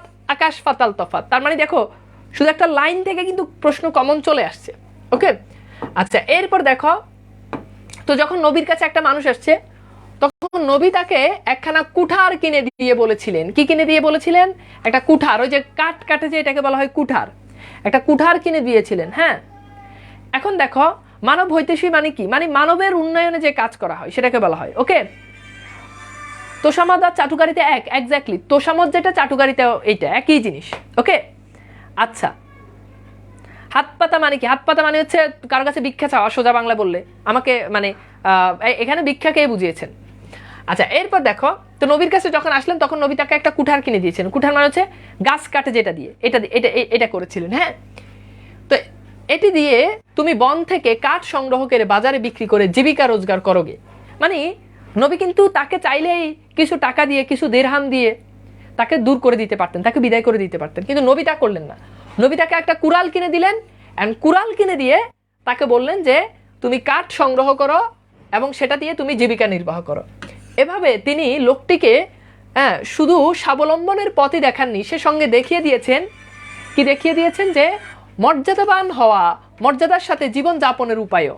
মানে নবী সাল্লাল্লাহু আলাইহি সাল্লাম তাকে যে শুধু জীবিকার ব্যবস্থা করে দিয়েছেন তা কিন্তু না, তাকে স্বাবলম্বী করে দিয়েছেন, যে মানুষের কাছে হাত পাতা যাবে না, হাত পাতার থেকেও আরো সুন্দর সিস্টেম আছে, সেই জিনিসটা এখানে লেখক দেখিয়ে দিয়েছেন। ওকে, রাসূলুল্লাহ সাল্লাল্লাহু আলাইহি সাল্লাম দেখিয়ে দিচ্ছেন মানুষকে মানুষ হিসাবে এবং মানবিক বৃত্তির বিকাশের পথেই বেড়ে উঠতে হবে। মানে মানুষকে মানুষ হিসাবে বেড়ে উঠতে হবে, মানবিক বৃত্তির বিকাশ, মানুষের যে বিকাশ রয়েছে সেটা বেড়ে উঠতে হবে। আর তার যথাযথ ক্ষেত্র রচনাই হচ্ছে মানব কল্যাণের প্রাথমিক সোপান। মানব কল্যাণের প্রাথমিক সোপান কি? যে মানুষকে যথাযথ বেড়ে উঠবে এবং সেটার ক্ষেত্র তৈরি করে দেওয়া। মানে একটা মানুষ যে উপরে উঠবে, একটা মানুষ ভালো কিছু করবে, তার জন্য তাকে একটা ফিল্ড তৈরি করে দিতে হবে। একটা স্টুডেন্ট খুব ভালো পড়াশোনা করে, তাকে আমরা ক্ষেত্র রচনা করে দিব, খুব একটা ভালো প্রতিষ্ঠানে তাকে ভর্তি করিয়ে দিই। এখন খুব ভালো ট্যালেন্টেড স্টুডেন্ট, কিন্তু দেশে খুব ভালো প্রতিষ্ঠান নাই, তার মানে কি হবে? তার যে উৎপত্তি, তার যে বিকাশের যে ক্ষেত্র, সেটা কি হবে না? সেটা আর তৈরি হবে না। এরপর দেখো, সে সোপান রচনাই সমাজ আর রাষ্ট্রের দায়িত্ব। সমাজের ক্ষুদ্রতম অঙ্গ বা ইউনিট পরিবার। সমাজের একেবারে ক্ষুদ্র বা অঙ্গ কি, ইউনিট কি, সেটা হচ্ছে পরিবার। সে পরিবারকেও পালন করতে হয় এই দায়িত্ব। মানে শুধু যে রাষ্ট্র এই দায়িত্ব পালন করবে ব্যাপারটা কিন্তু এমন না, সেই সাথে সাথে পরিবারও এই দায়িত্ব কি করতে হবে? পরিবারও এই দায়িত্বটা পালন করতে হবে। ওকে, সো এরপর দেখো নবী ভিক্ষুকে কি দিয়েছিলেন? অর্থ, গরু, কুড়াল, কাপড়। বলো তো কি হবে?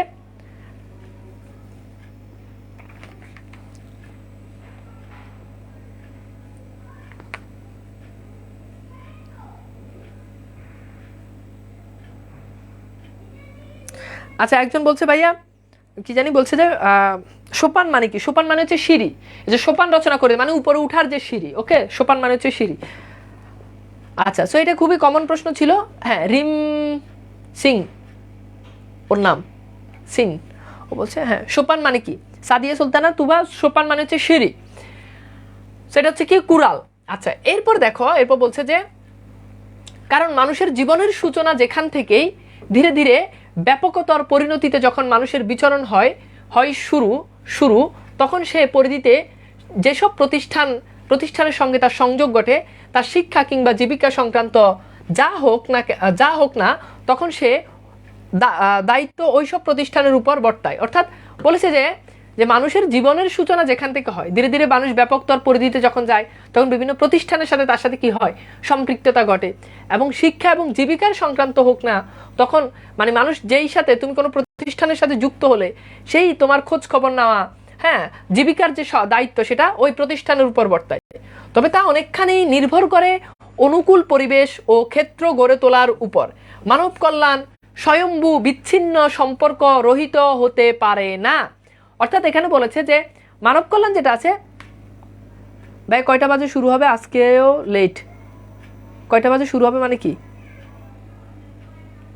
ও, কয়টা বাজে ক্লাস শুরু হয়? ক্লাস আমাদের তো রুটিন দেওয়াই আছে, এটা তো আবার নতুন করে জিজ্ঞেস করার কিছুই নাই। ওকে, আচ্ছা, তো আমরা যেখানে ছিলাম, যেখানে বলছে যে যে যখন কোনো একটা অনুকূল পরিবেশ যখন থাকবে, যে মানব কল্যাণ স্বয়ম্ভু বিচ্ছিন্ন সম্পর্ক রহিত করে না। প্রতিটি মানুষ যেমন সমাজের সঙ্গে সম্পর্কিত, তেমনি তার কল্যাণও সামগ্রিক সমাজের ভালো মন্দের সঙ্গে সম্পর্কিত। অর্থাৎ একটা মানুষ যেমনভাবে সে সমাজের সাথে সম্পর্কিত, তেমনভাবে তার ভালো মন্দ সব কিছুই আমাদের সমাজের সাথে সম্পর্কিত। ব্যাপারটা হচ্ছে কেমন, আমি তোমাকে বলি।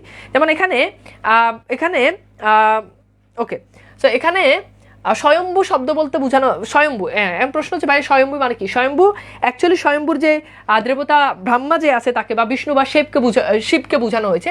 তো মানব কল্যাণ স্বয়ম্ভু বিচ্ছিন্ন, তারপর হচ্ছে সম্পর্ক রহিত হতে পারে না। অর্থাৎ মানব কল্যাণ কখনোই স্বয়ং সৃষ্ট, এখানে স্বয়ম্ভু শব্দের আরেকটা অর্থ স্বয়ং সৃষ্ট বা বিচ্ছিন্ন সম্পর্ক রহিত হতে পারে না। প্রতিটি মানুষ যেমন সমাজের সঙ্গে তার সম্পর্ক, তেমনিভাবে তার কল্যাণও সামগ্রিক সমাজের সাথে সম্পর্কিত। এখানে বোঝানো হচ্ছে যে যে জিনিসটা বুঝিয়েছে লেখক, যে প্রতিটি মানুষ যেমন ভালো কিছু করলো তার একটা ক্রেডিট সমাজ নেয়, খারাপ কিছু করলো তার একটা ক্রেডিট সমাজ নেয়, এখানে সেই জিনিসটাকে বোঝানো হয়েছে। ওকে, আচ্ছা ভাই, আপনার কাছে কোশ্চেন করবো কিভাবে? আপনি তো কি জানি কোশ্চেন শেষ। বর্তায় মানে কি? মানে তার উপর পড়ে।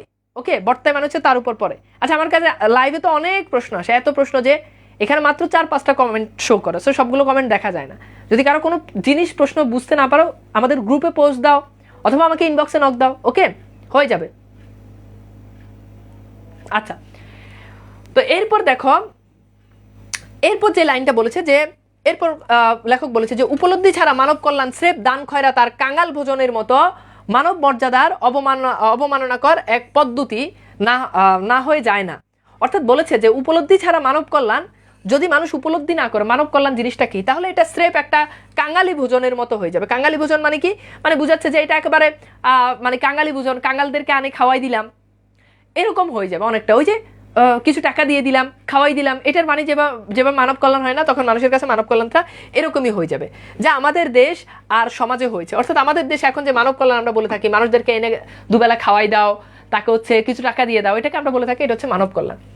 সো মানব কল্যাণ অনুযায়ী কল্যাণ সামগ্রিক সমাজের কিসের সাথে সংযুক্ত? ভালো খারাপের সঙ্গে, ভালো মন্দের সঙ্গে, আশা আকাঙ্ক্ষার সাথে, দান খয়রাতের সঙ্গে।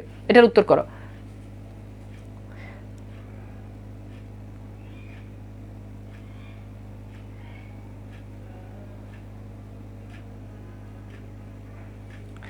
ওকে, সো এটার উত্তর কি হবে?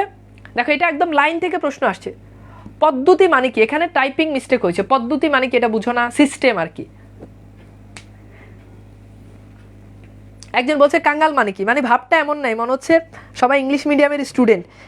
কাঙ্গাল মানে কাঙ্গাল শব্দটা এইটার না বুঝার আসলে কিছুই নাই। দরিদ্র, নিঃস্ব, তাদেরকে বলা হয়ে থাকে কাঙ্গাল। বুঝতে পারছো? তো যাই হোক, হতেও পারে।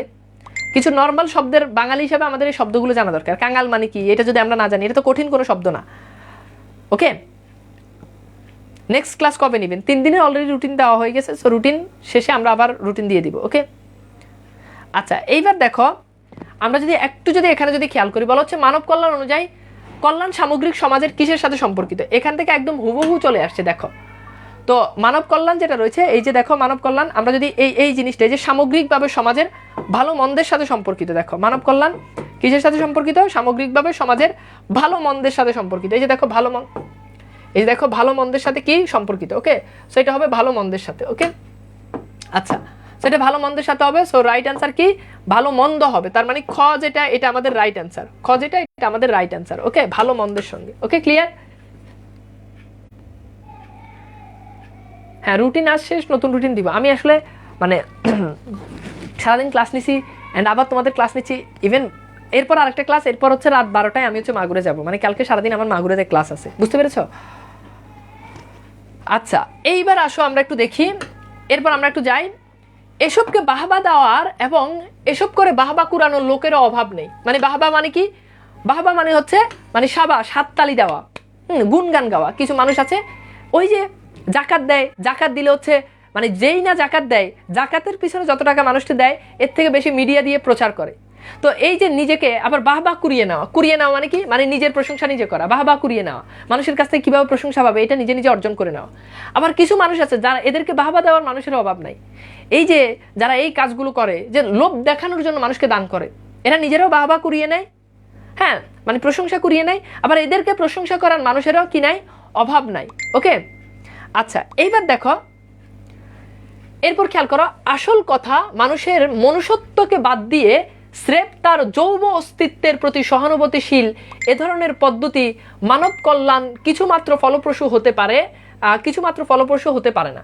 এখানে বলছে যে আসল কথা হচ্ছে মানুষের যে মনুষ্যত্ব বাদ দিয়ে, মানুষের যদি মনুষ্যত্ব না থাকে তাহলে স্রেফ যৌব অস্তিত্বের মানে মনুষ্যত্ব না থাকে, কেবল মানুষকে খেয়ে পরে বেঁচে থাকা, এটাকে বলা হয় যৌব অস্তিত্ব। এটার উপর থাকলে মানব কল্যাণ খুব একটা ফলপ্রসূ হবে না। এই হেন মানব কল্যাণ কুৎসিত ছবি দেখার জন্য হ্যাঁ দূর দূরান্তে যাওয়ার প্রয়োজন নেই। অর্থাৎ এই মানব কল্যাণ দেখার জন্য, এখানে অনেকগুলো টাইপিং মিস্টেক আছে, মানে ফন্ট ভেঙে গেছে, স্লাইডে আসার পর একটু বুঝে নিও। মানে এই হেন মানব কল্যাণ, হেন মানে বোঝানো হচ্ছে দুর্বল, এই নর্মাল এই দুর্বল মানব কল্যাণ দেখার জন্য দূর দূরান্তে যাওয়ার দরকার নেই। বলছে যে আমাদের আশেপাশে চারিদিকে তাকিয়ে দেখলেই দেখা যায় বর্তমান মানব কল্যাণ অর্থে আমরা যা বুঝি তা প্রধানত অন্তরায়, রাষ্ট্র, জাতি, সম্প্রদায় ও গোষ্ঠীর চেতনাগত, যা মানুষকে মেলায় না, করে বিভক্ত। অর্থাৎ আমরা যে এই মানব কল্যাণ বুঝিয়ে থাকি, এই মানব কল্যাণ কখনো মানুষকে সমষ্টি করে না, কখনো মানুষকে একত্রিত করে না। ঠিক আছে, কখনো মানুষকে একত্রিত করে না। তার মানে মানুষকে কখনো একত্রিত করে না। আমাদের যে তথাকথিত মানব কল্যাণ, এটা মানুষকে ডিভাইডেড করে, মানুষকে বিভক্তি করে, মানুষকে কি করে? বিভক্ত করে। স্রেফ মানে কি? স্রেফ মানে জাস্ট, শুধু, বুঝতে পেরেছ? ওকে, মানে জাস্ট এই কাজটাই করে। একজন বলছে ভাইয়া এত ক্লাসের পর এত এনার্জি থাকে কি কেমনে? এনার্জি মানে পরিশ্রম করতে করতে অভ্যস্ত হয়ে গেছি, মানে পরিশ্রম করতে। যখন ইন্টারে যখন পড়ি তখন হচ্ছে আমার এখনো মনে আছে, যখন আমি ক্লাস মানে ইন্টারে যখন পড়ি তখন আমি একটা একাডেমিক কোচিং ক্লাস নিতাম, তখন আমাকে একটা ক্লাস দিয়েছে 80 টাকা করে, মানে একটা ক্লাস 80 টাকা করে। তো আমি একদিনে কোচিংয়ে 2টা ক্লাস নিতাম, 160 টাকা পেতাম। এই 160 টাকার জন্য আমার তখনও মনে আছে, যে 160 টাকার জন্য আমি প্রায় 4 কিলো পথ আমি হেঁটে যেতাম, রোজা থেকে হেঁটে যেতাম, এবং 160 টাকার জন্য এই 4 কিলো পথ হেঁটে আবার বাসায় আসতাম, বাসায় এসে ইফতার করতাম। এবং মাঝে মধ্যে এমন হতো যে বাসায় এসে ইফতার করতে পারতাম না, মানে পথে ইফতার করতাম, কোনো একটা আলু চপ কিংবা জিলাপি এইসব দিয়ে হয়তো বা ইফতার করতাম। তো তখন মাত্র ইন্টারে পড়ি। সো সেই জায়গা থেকে এত পরিশ্রম করার পর এখন তো ওইসব কোনো ব্যাপারই না। এবং যখন ভার্সিটি অ্যাডমিশন কোচিংগুলোতে যখন ক্লাস নিই তখন কি পরিমাণ পরিশ্রম করি, তোমরা হয়তো বা সেই জিনিসটা তোমরা অনুধাবনই করতে পারো না। যে মানে ভার্সিটি অ্যাডমিশন কোচিংয়ে যখন ক্লাস নিই, একদিনে এমনও হয় যে 5টা-6টা ক্লাস নিতে হয়। অ্যান্ড শুধু 5টা-6টা ক্লাস না, যেটা এখনও নিই, দিনে 5টা-6টা ক্লাস, রাতে এসে আবার 3টা কিংবা 4টা অনলাইন ক্লাস। সো মানে সারাদিন ক্লাসের উপর দিয়ে যায়। এবং এই একটা মানুষ চারটা দিনে যদি 4টা ক্লাস নিই, 2 ঘন্টা করে হলো 8 ঘন্টা, রাতে 3টা ক্লাস নিলেও 6 ঘন্টায়, এবার শুধু বকবক করে যেতে হয়। তো ব্যাপারটা হচ্ছে অভিজ্ঞতার একটা মানে পড়াইতে একটা অভিজ্ঞতা হয়ে গেছে, একটা এক্সপেরিয়েন্স হয়ে গেছে, অভ্যস্ত হয়ে গেছি। ওকে, সো যাই হোক, আশা করি মোটামুটি একটা জিনিস তুমি যদি এটার সাথে অ্যাডজাস্ট হয়ে যায় তাহলে তোমার কাছে কঠিন না, কিন্তু অ্যাডজাস্ট না হলে আসলে প্রবলেম। ওকে, আচ্ছা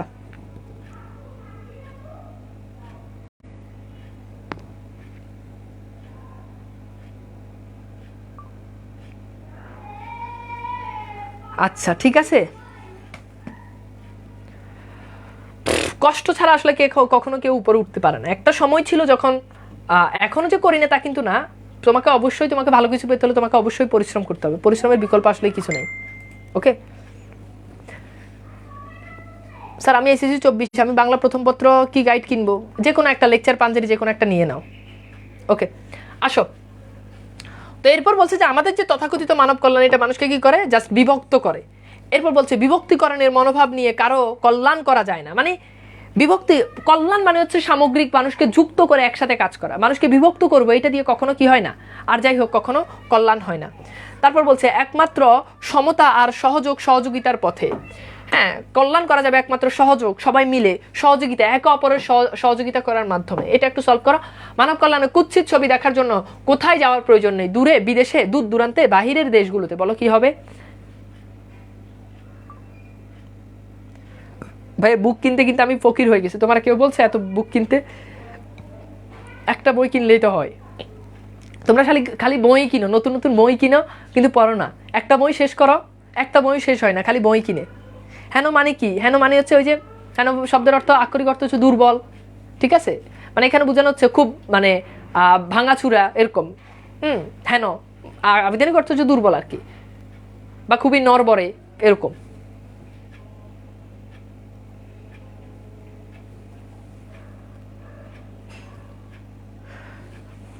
আচ্ছা ওকে,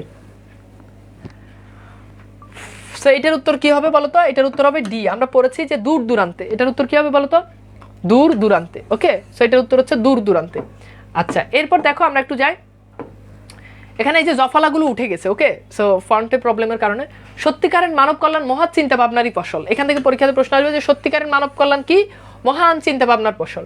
বাংলাদেশে মহান প্রতিভারা সবাই মানবিক চিন্তা আর আদর্শের উত্তরাধিকারী রেখে গেছেন। যারাই মানবিক চিন্তা করেছেন তারাই উত্তরাধিকারী, তাদের উত্তরাধিকারী ওভাবেই রেখে গিয়েছেন। দুঃখের বিষয়, সেই উত্তরাধিকারীকে আমরা জীবনের প্রয়োগ করতে পারিনি।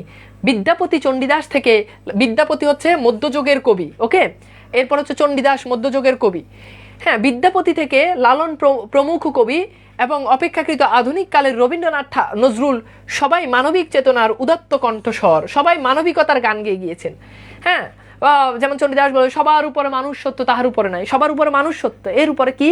কেউ নাই। ওকে, সবার উপরে মানুষ সত্য, তার উপরে কেউ নাই। আচ্ছা এরপর দেখো বঙ্কিমের, হ্যাঁ অবিস্মরণীয়, এটা অবিস্মরণীয় হবে। সাহিত্যিক উক্তি, তুমি অধম তাই বলি আমি উত্তম হইব না কেন? মানে বঙ্কিমচন্দ্র তার কপালকুণ্ডলা উপন্যাসের ভিতর বলেছেন যে তুমি অধম, কেউ যদি অধম হয় আমি কেন উত্তম হইব না? মানে সে খারাপ তাই যে বলে আমি খারাপ হব? সে খারাপ হোক সমস্যা নাই, তাই বলে আমি কেন উত্তম হব না? ওকে, আচ্ছা এক গভীর মূল্যবোধেরই উচ্চারণ, অর্থাৎ তার এই উক্তিটা এক গভীর মূল্যবোধের উচ্চারণ। এবার দেখো মানব কল্যাণ মূলত কিসের ফসল? প্রচেষ্টার, পরিশ্রমের, ভালোবাসার, মহৎ চিন্তা ভাবনার ফসল। বলো এটা কি হবে? স্যার একটা রিকোয়েস্ট, একদিন টি শার্ট পরে অনলাইন ক্লাসে। আমি কখনো টি শার্ট পরি না, টি শার্ট পরে আমি বাসা থেকেই বের হই না। সো টি শার্ট পরে আমি অনলাইন ক্লাসে নিব, উল্টাপাল্টা রিকোয়েস্ট করলে কি হইব? একদিন এক মেয়ে আমাকে কি বলে, আমি এই যে চাদর পরে ক্লাস নিচ্ছি, তো সে আমাকে বলে ভাইয়া আপনার চাদরটা অনেক পছন্দ হয়েছে, একটু খুলে ধরেন, আমি স্ক্রিনশট নিই। আমি কি ভাগ্যিস তোমার চাদরটাই পছন্দ হয়েছে। ওকে, সো এইটার উত্তর কি বলতো? এইটার উত্তর হচ্ছে আমরা জানি যে মহৎ চিন্তা ভাবনার ফসল। কি হবে বলো? মহৎ চিন্তা ভাবনার ফসল। তার মানে এখানে ডি, মহৎ চিন্তা ভাবনার ফসল। ওকে, আচ্ছা এইবার আসো এ প্রসঙ্গে রবীন্দ্রনাথের উক্তিটি অবিস্মরণীয়। তিনি বলেছেন যে relationship is the fundamental truth of the world of appearance. তো তিনি বলেছেন যে কবি এই উক্তিটি করেছেন তার হিভার্ট বক্তৃতামালায়। সো এখান থেকে পরীক্ষিত প্রশ্ন আসবে যে রবীন্দ্রনাথের এই লাইনটি দিয়ে বলবেন যে relationship is the fundamental truth of the world of the appearance. এইটা কোন বক্তৃতামালায়? ওটা হচ্ছে হিভার্ট বক্তৃতামালা থেকে এটা নেওয়া হয়েছে। অন্তর্জগতের বাইরে, মানে ভিতরের জগতের বাইরে যে জগৎ আমরা অহরহ দেখতে পাই, তা মৌলিক সত্য পারস্পরিক সংযোগ সহযোগিতায় কবি যাকে রিলেশনশিপ বলেছেন। এই সংযোগ বা সম্পর্কের অভাব ঘটলে মানব কল্যাণ কথাটা স্রেফ ভিক্ষা দেওয়া নেওয়ার সম্পর্কে পরিণত হবে। অর্থাৎ বলেছেন যে মানুষের ভিতরে যদি পারস্পরিক সংযোগ যদি না থাকে তাহলে এটা কখনোই আসলে মানবিকতা হবে না। বুঝতে পেরেছ? এটা কখনোই কি হবে না? মানবিকতা হবে না। তো এই জায়গাটা লেখক বলেছেন যে যদি এই মানুষের ভিতরে যদি বন্ডিং না থাকে তাহলে স্রেফ এই মানব কল্যাণটা হয়ে যাবে ভিক্ষা দেওয়া নেওয়ার মতো। আচ্ছা এরপর দেখো, এরপর বলেছেন যে মানব কল্যাণ অলৌকিক কিছু নয়, এক জাগতিক মানব ধর্ম। তাহলে মানব কল্যাণ কেমন ধর্ম? এটা এক জাগতিক মানব ধর্ম। তাই এর সাথে মানব মর্যাদার তথা, এখানে একটা ইংরেজি দেওয়া ছিল, এটা এখানে ফন্ট ভেঙে গেছে, এখানে একটা ইংরেজি একটা ওয়ার্ড দেওয়া ছিল, মেবি তোমরা একটু বই থেকে একটু দেখে নিও। এর সম্পর্ক অবিচ্ছেদ্য। আজ পৃথিবীর দিকে তাকিয়ে দেখতে পাই দুস্থ, অবহেলিত, হ্যাঁ বাস্তুহারা, স্বদেশ তাড়িত মানুষের সংখ্যা দিন দিন বেড়েই চলেছে। অর্থাৎ দুস্থ, একেবারে গরিব, অসহায় মানুষ যারা রয়েছে তাদের সংখ্যা দিন দিন বেড়েই চলেছে।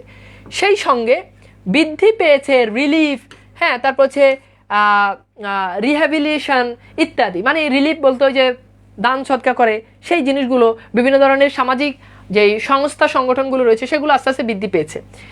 এরপর দেখো রেড ক্রস ইত্যাদি সেবাধর্মী, রেড ক্রস হচ্ছে একটা সেবাধর্মী প্রতিষ্ঠান, বিশ্ব অনেক বড় একটা সেবাধর্মী প্রতিষ্ঠান, সংস্থার সংখ্যা বৃদ্ধি প্রমাণ করছে যে মানব কল্যাণ কথাটা স্রেফ মানব অপমানে পরিণত হয়েছে। মানে এই যে রেড ক্রসের মতো এরকম মানবিক যে এই সংগঠনগুলো রয়েছে এগুলোর সংখ্যা বৃদ্ধি পাওয়া মানে কি, মানে গরিব অসহায় দুস্থ মানুষ কি হয়েছে, দুস্থ মানুষের সংখ্যা দিন দিন বৃদ্ধি পেয়েছে। একজন বলছে স্রেফ অর্থ কি, বলো স্রেফ অর্থ কি, এটা কতবার বলেছে? আচ্ছা হিউম্যান ডিগনিটি, হ্যাঁ হিউম্যান ডিগনিটি, ঠিক আছে।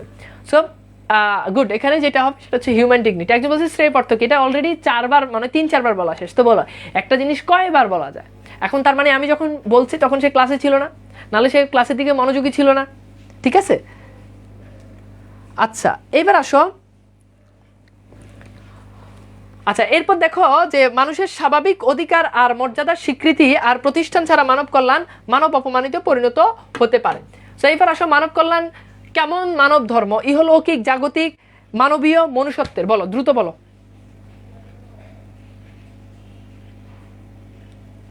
দ্রুত এটার উত্তর কি হবে বলো তো?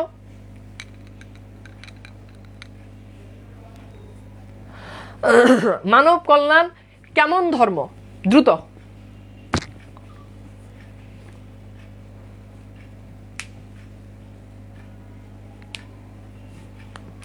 মানব কল্যাণ কেমন ধর্ম?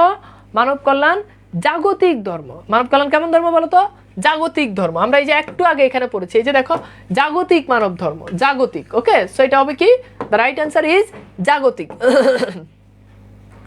আচ্ছা এরপর দেখো, এরপর বলা হচ্ছে যে কালের বিবর্তনে আমরা এখন আর ট্রাইব বা গোষ্ঠীবদ্ধ জীব নয়, ট্রাইব বা গোষ্ঠীবদ্ধ আমরা জীব নয়, বৃহত্তর মানবতাই অংশ। তাই গো অফ দ্য হিউম্যানিটিকে বিচ্ছিন্ন বিক্ষিপ্ত কিংবা খণ্ডিতভাবে দেখা বা নেওয়া যায় না, তেমনি নেওয়া যায় না তার কল্যাণ কর্মকেও খণ্ডিত করে। অর্থাৎ এখন আর আমরা গোষ্ঠীবদ্ধ কোনো যায়, এখন আগে একটা সময় ছিল মানুষ গোষ্ঠী কেন্দ্রিক ছিল, প্রত্যেকটা মানুষ নিজের ভিতরে পক্ষপাতিত্ব ছিল, এখন আর সেই জিনিসগুলো এখন আর নাই। হ্যাঁ, তারপর দেখো, তারপর বলা হচ্ছে যে দেখতে মানুষও অন্য একটি প্রাণী মাত্র, কিন্তু ভেতরের মানুষের মধ্যে রয়েছে এক অসীম ও অনন্ত সম্ভাবনার বীজ। অর্থাৎ মানুষও দেখতে অন্য, হ্যাঁ একটা প্রাণীর মতো, দেহের অবয়ব দেহের গঠন একটা প্রাণীর মতো হয়তো, কিন্তু মানুষের ভিতরে কি রয়েছে? মানুষের ভিতরে রয়েছে হ্যাঁ সম্ভাবনার একটা বীজ, যে সম্ভাবনার স্ফুরণ বা স্ফুটনের সুযোগ দেওয়া, ক্ষেত্র রচনা।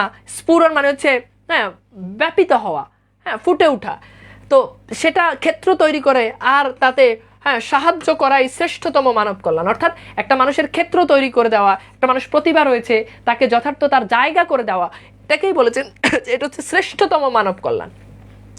যেটা তুচ্ছ তাচ্ছিল্য কিংবা কোনো রকম অপমাননার সাথে হতে পারে না, হলে যে দর্শনকে অস্তিত্ববাদ নামে অভিহিত করা হয়, ইংরেজিতে যাকে বলা হয় এক্সিস্টেন্সিয়ালিজম, তারও মূল কথা ব্যক্তি মানুষের অস্তিত্বের স্বীকৃতি দান। ওকে, সো এখানে যে দর্শনের কথা বলা হচ্ছে অস্তিত্ববাদ, সেটার মূল কথা কি, যে ব্যক্তি মানুষকে অস্তিত্বের স্বীকৃতি দেওয়া। বল প্রয়োগ কিংবা সামরিক শাসন দিয়ে মানুষকে তাবেদার কিংবা চাটুকার বানাতে পারা যায়, কিন্তু প্রতিষ্ঠা করা যায় না মানব কল্যাণ। এখানে আচ্ছা কেউ বলতে পারবা যে তাবেদার শব্দের অর্থ কি? দেখি পারবা কিনা, বলো কেউ বলতে পারবা যে তাবেদার শব্দের অর্থ কি? বলো কে বলতে পারবা? তাবেদার শব্দ যে বলতে পারবা ওরা একটা পুরস্কার আছে, দেখি পারবা কিনা।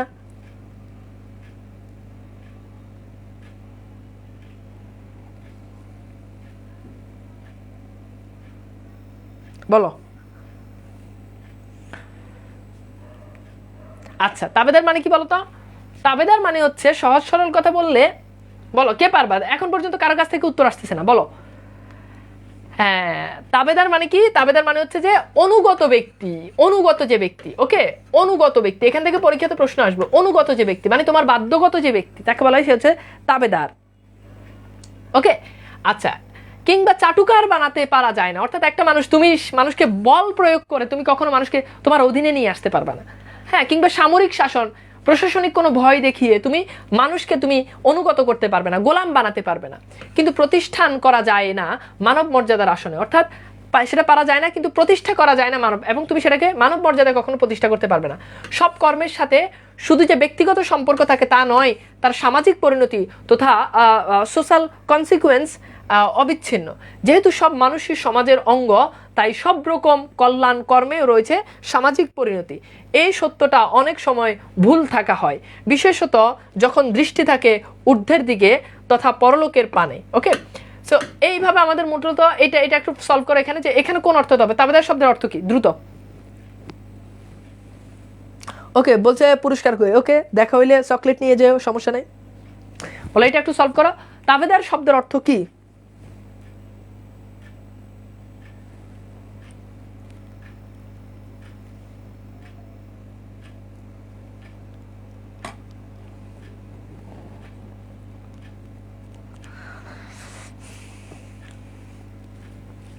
গুড, এটা কি হবে বলো তো? ওকে, সো তাবেদার শব্দের অর্থ কি বলো? তাবেদার শব্দের অর্থ এখানে যেটা বোঝাচ্ছে এটা হচ্ছে কি, অধীনস্থ ব্যক্তি। ওকে, অধীনস্থ ব্যক্তি, রাইট, গুড। আচ্ছা, ওকে, সো এইটা হচ্ছে এখানে আমাদের রাইট অ্যান্সার। আচ্ছা, এরপর দেখো স্রেফ, স্রেফ মানে কি, জাস্ট শুধু। স্রেফ সদিচ্ছা দ্বারা মানে নিজের ইচ্ছা দ্বারা মানব কল্যাণ সাধিত হয় না। কেবল নিজের ইচ্ছা থাকলে কখনো মানব কল্যাণ হবে না। সব ধর্ম আর ধর্ম প্রবর্তকেরা বারংবার নির্দেশ দিয়েছেন, মানুষের ভালো করো, মানুষের কল্যাণ করো, সুখ শান্তি দান করো মানুষকে। হ্যাঁ, এমনকি সর্বজীবের হিতে, এই হিতের কথা বলা, হিত মানে হচ্ছে উপকার, সর্বজীবের মানে সকল জীবের উপকারের কথাও বলা হয়েছে। অতএব আমাদের দৃষ্টিভঙ্গি পাল্টাতে হবে। তারপর দেখো, সমস্যা মোকাবেলা করতে হবে নতুন দৃষ্টিকোণ থেকে, নতুন পদ্ধতি যা হবে বৈজ্ঞানিক, তারপর কি রেশনাল ও সুবুদ্ধি নিয়ন্ত্রিত। সমস্যা যত বড় হোক, যত ব্যাপকই হোক না কেন, তার মোকাবেলা করতে হবে সাহস ও বুদ্ধিমত্তার সাথে। যত বড় সমস্যা হোক, লাইফে আসলে কোনো সমস্যা না, প্রত্যেকটা সমস্যা আমাদের নিজের বুদ্ধিমত্তা দিয়ে আমাদেরকে কি করতে হবে, হ্যান্ডেল করতে হবে। এরপর বলছে যে এড়িয়ে গিয়ে কিংবা জোড়াতালি দিয়ে কোনো সমস্যার সমাধানই করা যায় না। কোনো একটা সমস্যা হয়েছে, ওই সমস্যাকে এড়িয়ে যাবা, কখনো সমাধান আসবে না। জোড়াতালি দিয়ে মানে কোনো রকম ভুংছং বুঝ দিয়ে কখনো করতে পারবে না। তোমার পরীক্ষাতে A+ পাওয়া দরকার, কিন্তু তুমি কিছুই পারো না। এখন তুমি কি বলবা যে এই সাবজেক্ট